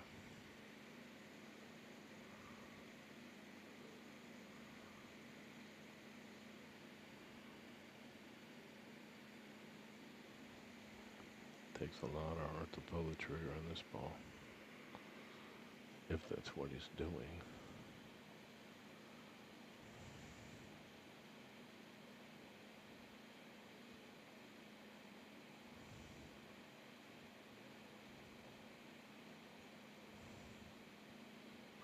Dumpster Jim will give you a high five for days if you make this shot and break these balls out.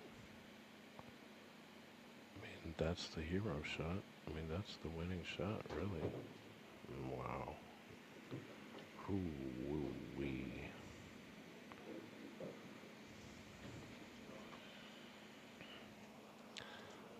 Tyler's going to take a break, and this has been a monster set. Hold the phone, ladies and gentlemen. All right, guys, here's a new promo of the Let's Get Streaming TV LGS application.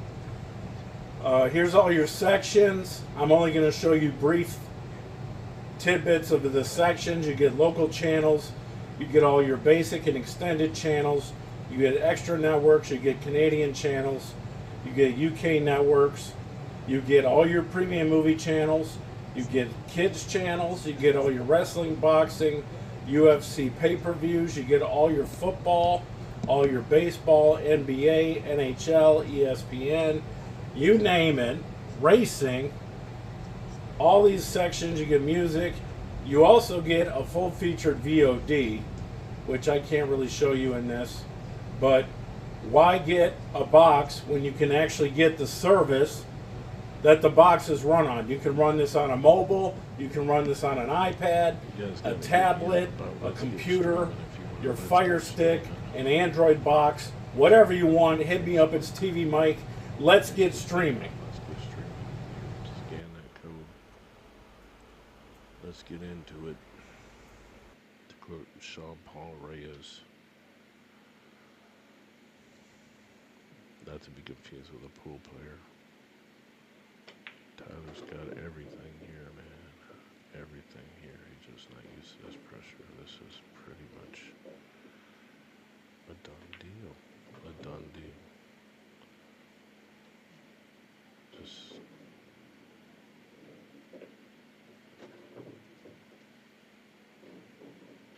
a done deal. Wow. Are you nuts? That's a crazy game. Fuck, let's hear it for both these guys, man. That was really something.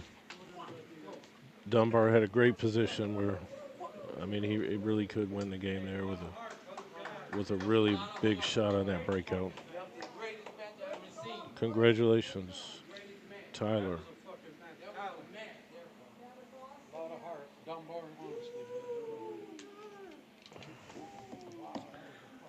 And we're just, you're just glad to win it, really.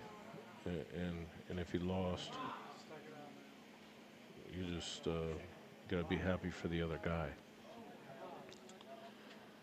That was a hell of a battle.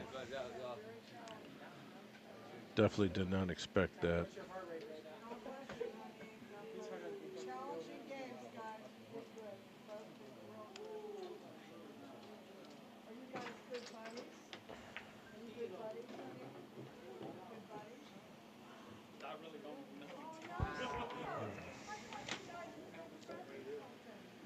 Man, what do you guys think about that?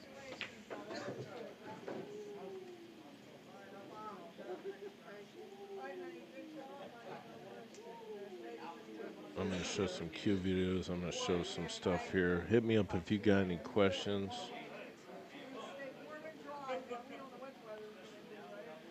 Big set. Big set. $5,000 win there. Oh. Congratulations. Ready? We're going to introduce the new mag cue. This is a magnetic part. Goes into your quick threads for where your either your bumper is or your weight. Stays in the cue. Has a little rubber bumper on the end. We pull it off, and it's like, honey, I need my extension. Honey, are you paying attention? Thank you, I got my extension. How about that shot, bro?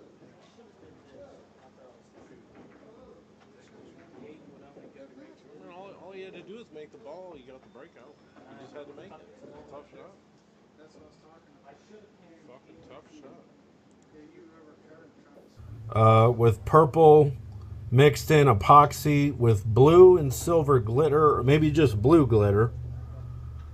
It has a wrap on it. It's got these 2 turquoise rings in 2 places. Here's the wrap. I mean, look at this. Somebody's got to have this. You're not going to see this very often. I don't even know anyone that knows how to put glitter.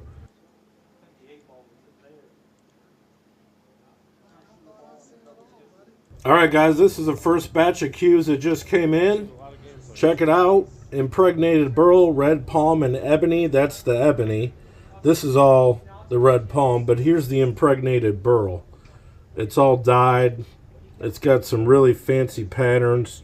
You can see the wood grain, lots of different colorings. And it's also in the points. Cut into the points. That's the red palm. As always, I make really unique pieces. Hit me up, 1700. Oh boy, this one is wild as can be. Impregnated burl, dyed, multiple colors. It's got holly and turquoise in it. This is also, that's all holly. Impregnated points with the same wood with turquoise. I mean, look at this. Somebody's got to have this. This is a wild cue. Really pretty in my mind. 1700. Listen, I got so many cues. I'm giving a little bit of a discount on the prices. 1700 out the door. Hit me up. All right, listen, guys. You really got to see these cues in person. This is really nice. It's impregnated dyed burl. This is all impregnated with the inlays inset with the same material. You got these wild pink and blue rings, also impregnated rings. You got a wrap, really smooth. You got another ring. The whole piece is impregnated, dyed with impregnated dyed points with this design all the way around it. There's a lot more to this cue than just what it looks like. So, 2300. Alright guys, this is a nice segmented cue. It's not too busy. It's beautiful cocobolo. Giant piece here. There's like nice figuring in the wood, as you can see, especially if you see it close up. This is casted resin burl, multiple segments, orange rings. This is a gorgeous brown bronze resin that blends right in with the burl. You got 1, 2, 3, 4, 5, 6, 7 rings. So this is all segments. We're going to do 1900 on this one. You want something really unique? This is an impregnated Cocobolo. But what this is a pine cone base. I will tell you I know that because I know what it was made from. So all this is part of the pine cones. But it's all hardened, dried, and then casted with this bright orange resin. I remember seeing the blank. It's also got some orange rings. No points, but it's real clean. But I mean, it's cool. It's really cool. I'm going to do 1500. That's pretty sweet. Check it out. Alright, there's a lot into this cue. Hopefully I won't miss it. But this is obviously impregnated resin burl. Multiple segments. Rosewood. This has got really nice texture. But here, I want you to pay attention. This is an inlay design, but it also has black and gold matrix. And this is white and black webbing matrix. Black and gold, black and gold, black and white, black and white. There's a lot to it. And it's got the sparkles. It's like copper, bronze. You see it in person in the light. You'll see more of a detail of it. I'm going to do 2000 on this one. Pretty cool. But not too like outlandish or too wild. And we are back with more cue videos. TvMike here. This piece right here, this is a impregnated ring from dyed wood. This is rosewood, redwood. The invoice says rosewood, but it says redwood burl and Arizona jade. That's Arizona jade. It's got a nice wrap. Arizona jade inlay points. This is a more traditional looking cue. It's good to have some of these as well with an added flavor. You know, these are impregnated dyed rings. So 2200. All right, here we have a impregnated burl resin, but this is the only part that's got resin in it. So if you want just a little bit something, you know, fancy, this is a nice piece. These are custom rings from dyed wood from other blanks that I recognize. This is inset, probably a Buckeye burl with ebony. 2000 with the nice wrap. Sometimes I got wraps, sometimes I don't. Wow, hold the phone.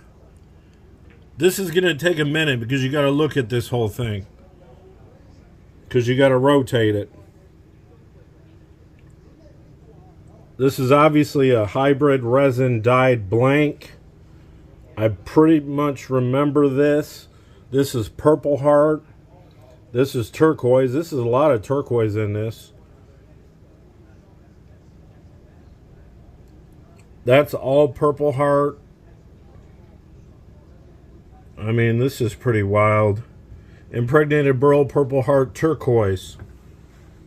With this purple in here. I mean, this is fantastic. I love this.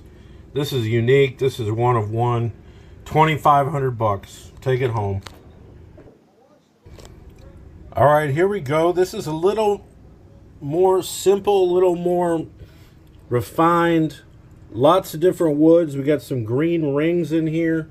This is obviously an epoxy hybrid resin casted piece. Lots of textured wood. This is Bacote. That's Bacote. This back end is like 3 different kinds of woods. You got the green rings again. I mean, these are all one of ones. These are all unique pieces. $1,500 on this. I think that's a steal, actually. No matter what it is, it's going to stand out. These are all unique cues. All right, here's a more simplistic piece. Tiger Stripe Maple. You probably can't see it, but, well, you might be able to see it a little bit. That's that effect right there. That's the Tiger Stripe Maple. It's got a little bit of coloring in it. I think it's dyed. I mean, I don't remember this blank, really. These are impregnated rings. That's also redwood burl. So you got 3 rings, a wrap, more tiger stripe, little bit of color, little bit of dye. This one's on the budget, $1,300. All right, here's another one that you really got to see this cue in person. I'm just taking a look at it right now for the first time, really, but there's so much going on with textures and colors. This is white Juma. You got some Cocobolo in there. Obviously, you got to see this in person. It's dyed colored wood. This is white Juma. You got another ring there.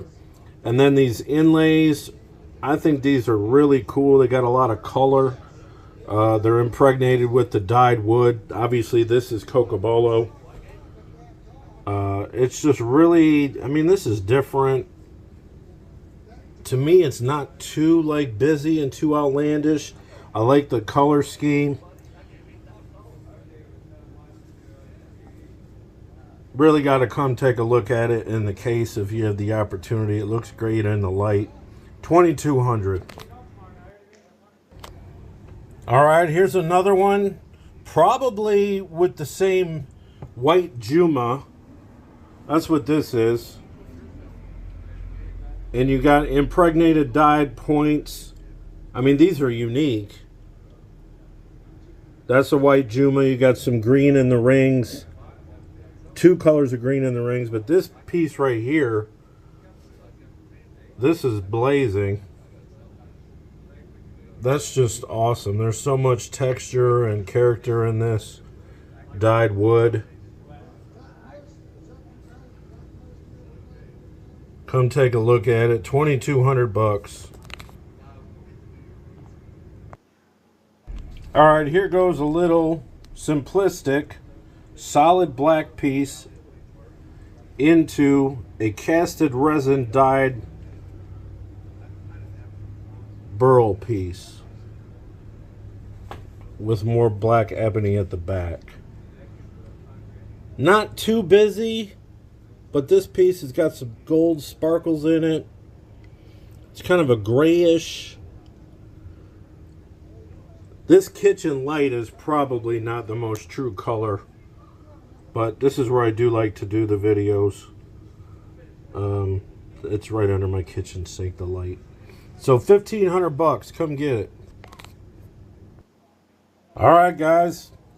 If you like this cue, you better send me a message ASAP. I guarantee this cue will not last more than 6 hours online. This is a double pine cone shell, blue and orange, spliced together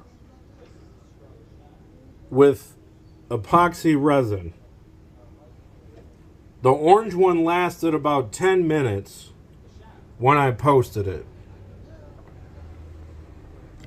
This is obviously something you will never see again unless I make another one, but when I send these in, we never know how they're going to come out. That's actually part of the excitement. So if you want this, it says impregnated burl. This is based on pine cones, cut down, dried, so forth. I mean, it makes a really unique looking piece. $1,800, come and get it. Message me now. All right, guys, I'm going to let you get this one a couple hundred off than what I was originally thinking. I was thinking $2,000 originally, because this has a really nice piece of waterfall babinga. This right here is a pretty expensive wood. This is Bacote. You got some color in these rings.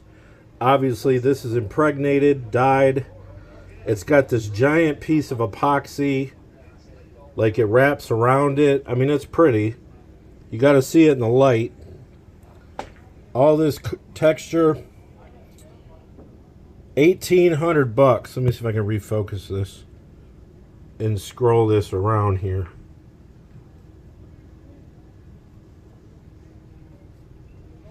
I mean, it's just really cool the way the dye and the wood get together and what kind of pattern or texture it makes. Check it out. Hit me up. Oh man, we're getting into it here, man. We are getting it in. This is absolutely stunning. One of one, unique piece. Don't complain about $2,500. Because if I wanted to, I can probably price this at $3,000. This is a pine cone based epoxy hybrid. I mean, do you understand like the natural patterns in here, the artistic, the creativity? This is a material called charoite. This is ebony. This is Bacote and the points. You got some dyed rings. Like, this is just crazy. If you want it, I mean, you better just message me. This is not going to last more than 6 hours in the open marketplace. Once I start posting these videos, I absolutely, positively guarantee it. This will be one of the first cues to go. I mean, you can't say anything else about this except it's just absolutely fantastically unique. I mean, I almost want to charge you $3,000, but I said $2,500, so I'm good. Hit me up and get it or forget it. Here we go, another fantastic piece of impregnated and dyed burl. There's lots of color in this. This is malachite. In this arrow point, that's malachite. This is a azurite webbing. You got green rings. This is Bacote. This whole piece looks like the moon landing. Blue, green, purple. It's all in here. $2,200. All right, here's another one, which is basically a wrap, an impregnated piece, a couple rings, $2,000. It's about the same type of symmetry as one of the other ones I had that I opened up the box earlier. You got these points with the inlays of the inset wood. That's the burl. It's kind of traditional, but yeah, it's a little bit fancy, a little bit new school, a little bit artistic. Check it out for $2,000. All right, here's a really nice splice hybrid. There's a lot of color, a lot of epoxy in this. You got to rotate this. A nice wrap. A couple rings, red, impregnated burl, cocobolo, that's what that is, in between the rings and the segments. $1,700.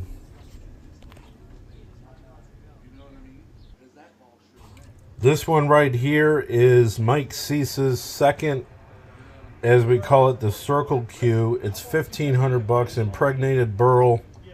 This is zircotti. They kept this simple. But to explain this whole thing to you would take way longer than this video. But you have to look at it. And as you rotate it, there's semi-symmetrical river patterns of epoxy.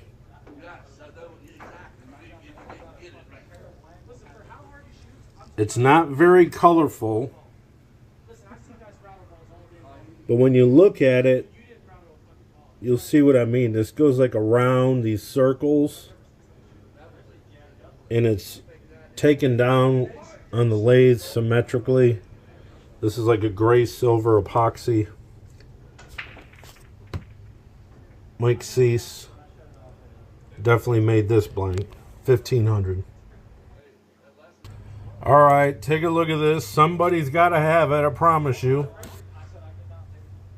This is the last cue that I'm unveiling in this video series.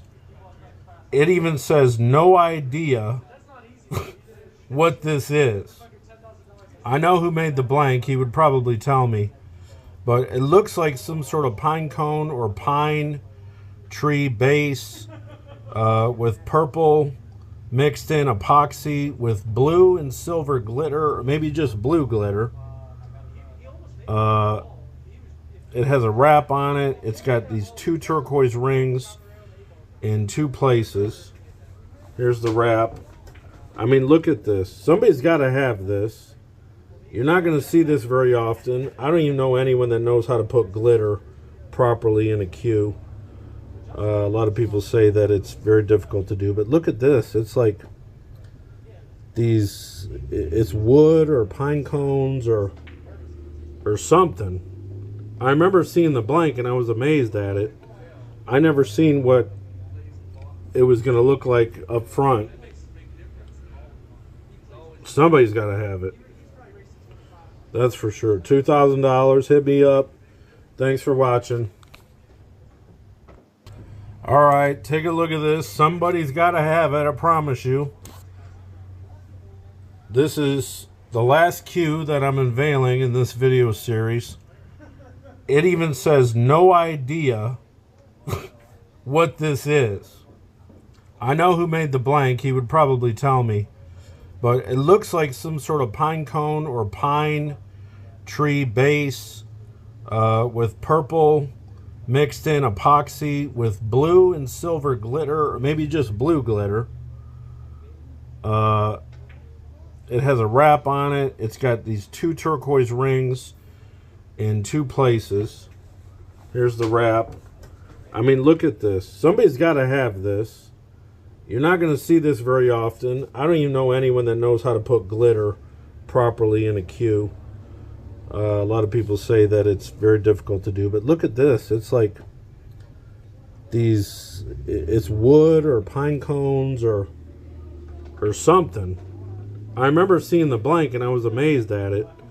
I never seen what it was going to look like up front. Somebody's got to have it. That's for sure. $2,000. Hit me up. Thanks for watching. All right, take a look at this. Somebody's got to have it, I promise you. This is the last cue that I'm unveiling in this video series. It even says no idea what this is. I know who made the blank. He would probably tell me. But it looks like some sort of pine cone or pine tree base with purple mixed in epoxy with blue and silver glitter, or maybe just blue glitter. It has a wrap on it. It's got these 2 turquoise rings in 2 places. Here's the wrap. I mean, look at this. Somebody's got to have this. You're not going to see this very often. I don't even know anyone that knows how to put glitter properly in a cue. A lot of people say that it's very difficult to do, but look at this. It's like these, it's wood or pine cones or something. I remember seeing the blank and I was amazed at it. I never seen what it was going to look like up front. Somebody's got to have it. That's for sure. $2,000. Hit me up. Thanks for watching. All right, take a look at this. Somebody's got to have it, I promise you. This is the last cue that I'm unveiling in this video series. It even says no idea what this is. I know who made the blank. He would probably tell me. But it looks like some sort of pine cone or pine tree base with purple mixed in epoxy with blue and silver glitter, or maybe just blue glitter. It has a wrap on it. It's got these 2 turquoise rings in 2 places. Here's the wrap.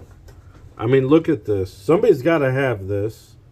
You're not going to see this very often. I don't even know anyone that knows how to put glitter properly in a cue.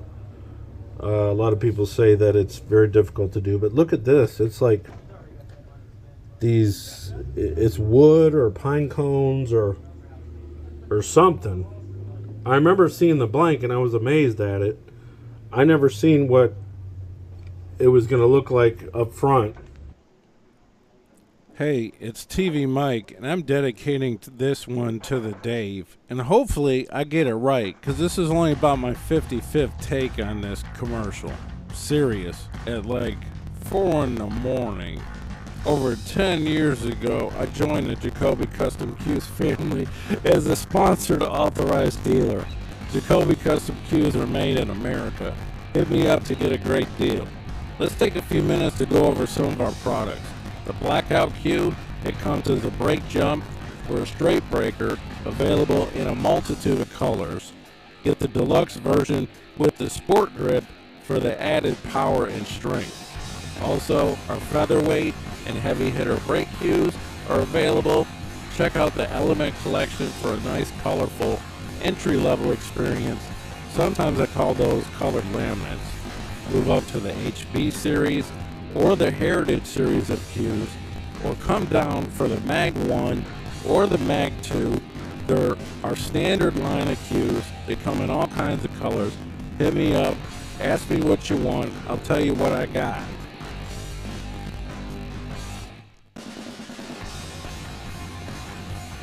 Let's move on to some of the shafts. Our Black 4, that's our most recent black shaft, carbon fiber.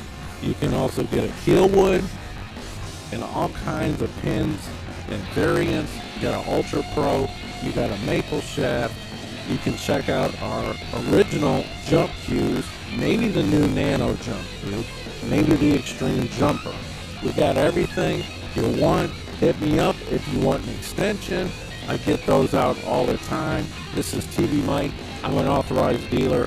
Hopefully, I can close this file out. Thanks.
I think this is the right one. Real quick, guys, this has got impregnated burl, bird's eye maple, and a gold matrix. It's 18.9 ounces with an Ultra Pro. It's 1700. It was totally just redone. Anytime I pick a cue up from someone else by whatever means, I always have it refinished. That's just what I do. I mean, you got this really cool coloring in here. If you like a burl hybrid, this is a nice example before they went sky high in price. That's the gold webbing in the red matrix. This is from 23. It's Brandon Jacoby. Obviously, this is the bird's eye, which is why it's got all those little speckles. So, yeah, if you like this, hit me up. These are all one-on-ones. I mean, if I sell it, it's gone. I mean, there's no way can I say, can you get me one just like that? Nope, never gonna happen. See that shimmering? It's pretty cool. Alright, let's get it. Alright, guys, I picked up a few Mag 1s. This is a nice little example of for the Mag 1 colors. So, they just have Jacoby written on them. Real simple. This is our most introductory line of a cue. They're available in even more colors than this, but these are the ones I personally have. So they're 340 or 360 depending on the color. But hit me up if you're interested in getting one for your buddies or yourself as an introductory cue. Thanks.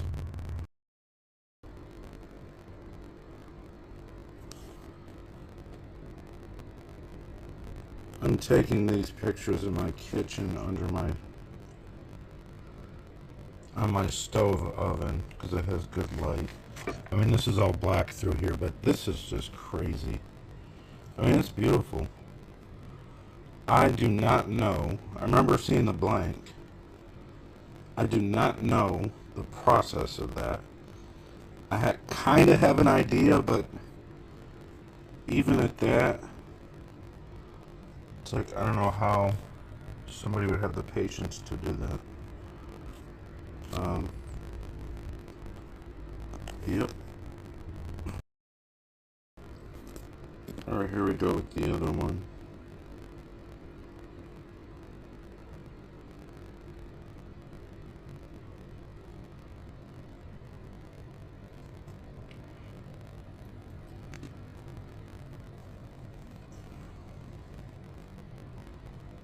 I'm just rotating this for you. I mean, just like any of our cues, they look better in person in light. I mean, you can see the little sparkles and stuff in here. Actually, I mean, that's just, it's like a painting. I love it. You'll never see anything like that. I mean, maybe he'll make some more blanks that are like kind of this style, but he's like, I want to try something new. I was like, okay. I think this is the right one. This is impregnated burl. We got work on the butt cap. I mean, that's a really nice wood. This one's a bit more than those other ones. There's more work in it. It's orange hybrid. I mean, all the woods are highly figured. And you got wood in the inlays and the points.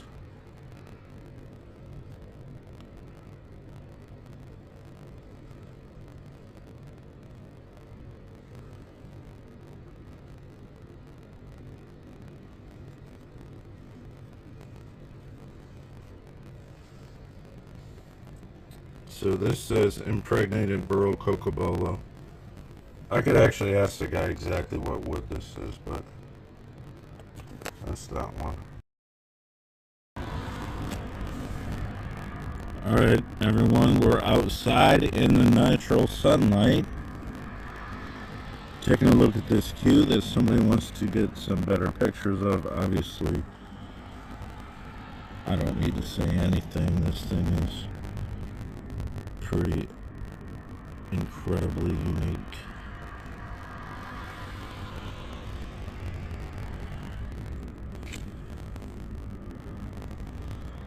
$2,700 out the door.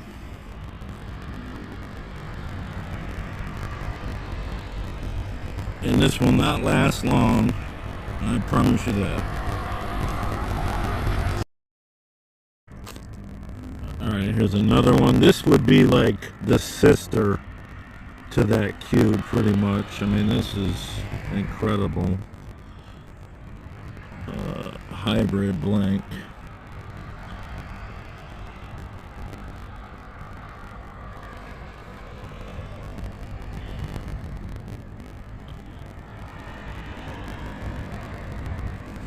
Either one of this or the purple one would look great with a black shaft. This is pink, red, white, sparkles, bloody jasper, and the red rings and the diamonds. So yeah, just like the other cue, this one's $2,700 out the door. Hit me up if you want it. Obviously, when somebody gets it, it's gone. It's that simple. Alright, here we go. This is a teal dyed maple pearl with obviously a epoxy resin hybrid combination. I mean, you're not going to see anything like this. It's got a nice wrap on it. Up into a full segment.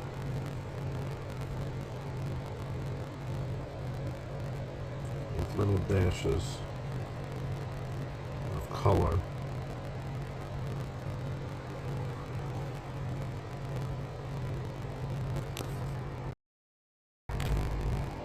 Here is the other unique piece that was in this style.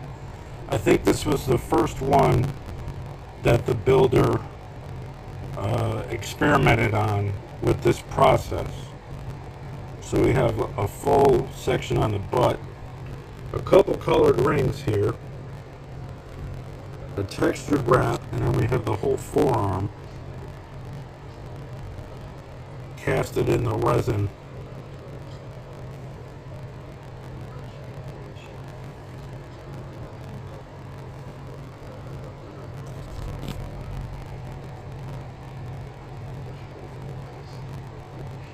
And this is the only one of this style I got. That's of this resin.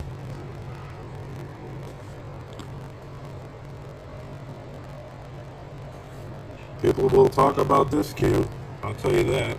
I don't know what it is, but I've had so many people ask me about this cue, but nobody's pulled the trigger yet. Somebody pulled the trigger, and nobody else is going to be able to ask about it. So that's how that works. It's a one of one, get it, and then it's gone. This is another one from last year. This was kind of a misfit actually, because it was like laying around in the shop and they didn't finish it for a while, and then eventually I just ended up getting it with another order. I was like, oh, okay. So obviously it's a stabilized casted pearl hybrid. It's got a segment in it.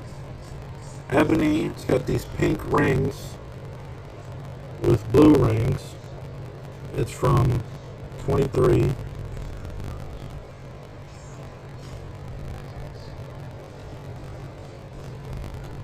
So yeah, it's a great piece of pearl. I mean, it's really, really unique. There you go.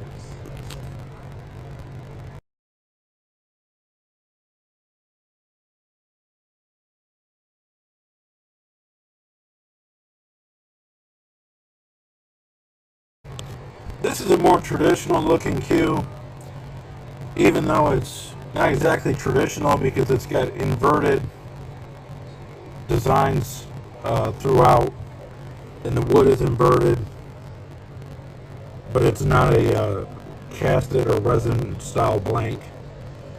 3 or 4 different kind of woods are in this. I don't have any clue why it's still around, to be honest with you. $1,700. It's got roasted maple, which is keel wood, zirconia, and a Hollywood.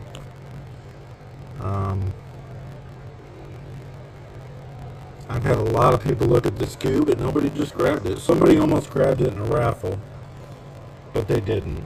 So I still have it.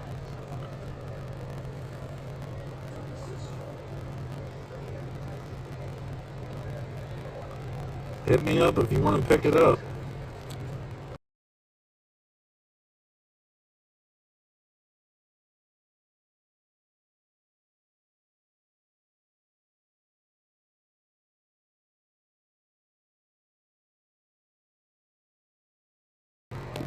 Here's another one that's using actual keel wood in a really dark cocobolo. So obviously this is cocobolo and this is keel wood. This is called roasted maple. Keel wood is actually just heat treated maple. It's what they make keel wood shafts out of.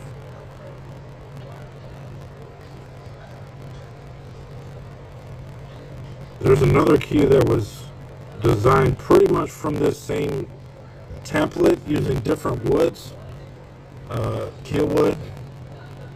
You know, Booker's got that one. But this one is 1300.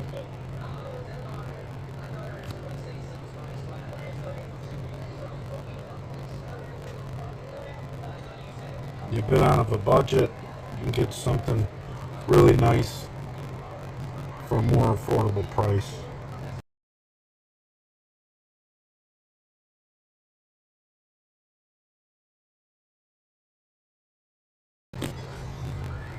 Alright, here's another nice piece that's been around for a little while. It's 1500 zirconia, Bucati, bloody jasper, which is this red stone, and gold webbing. So you get this whole design thing here on the butt.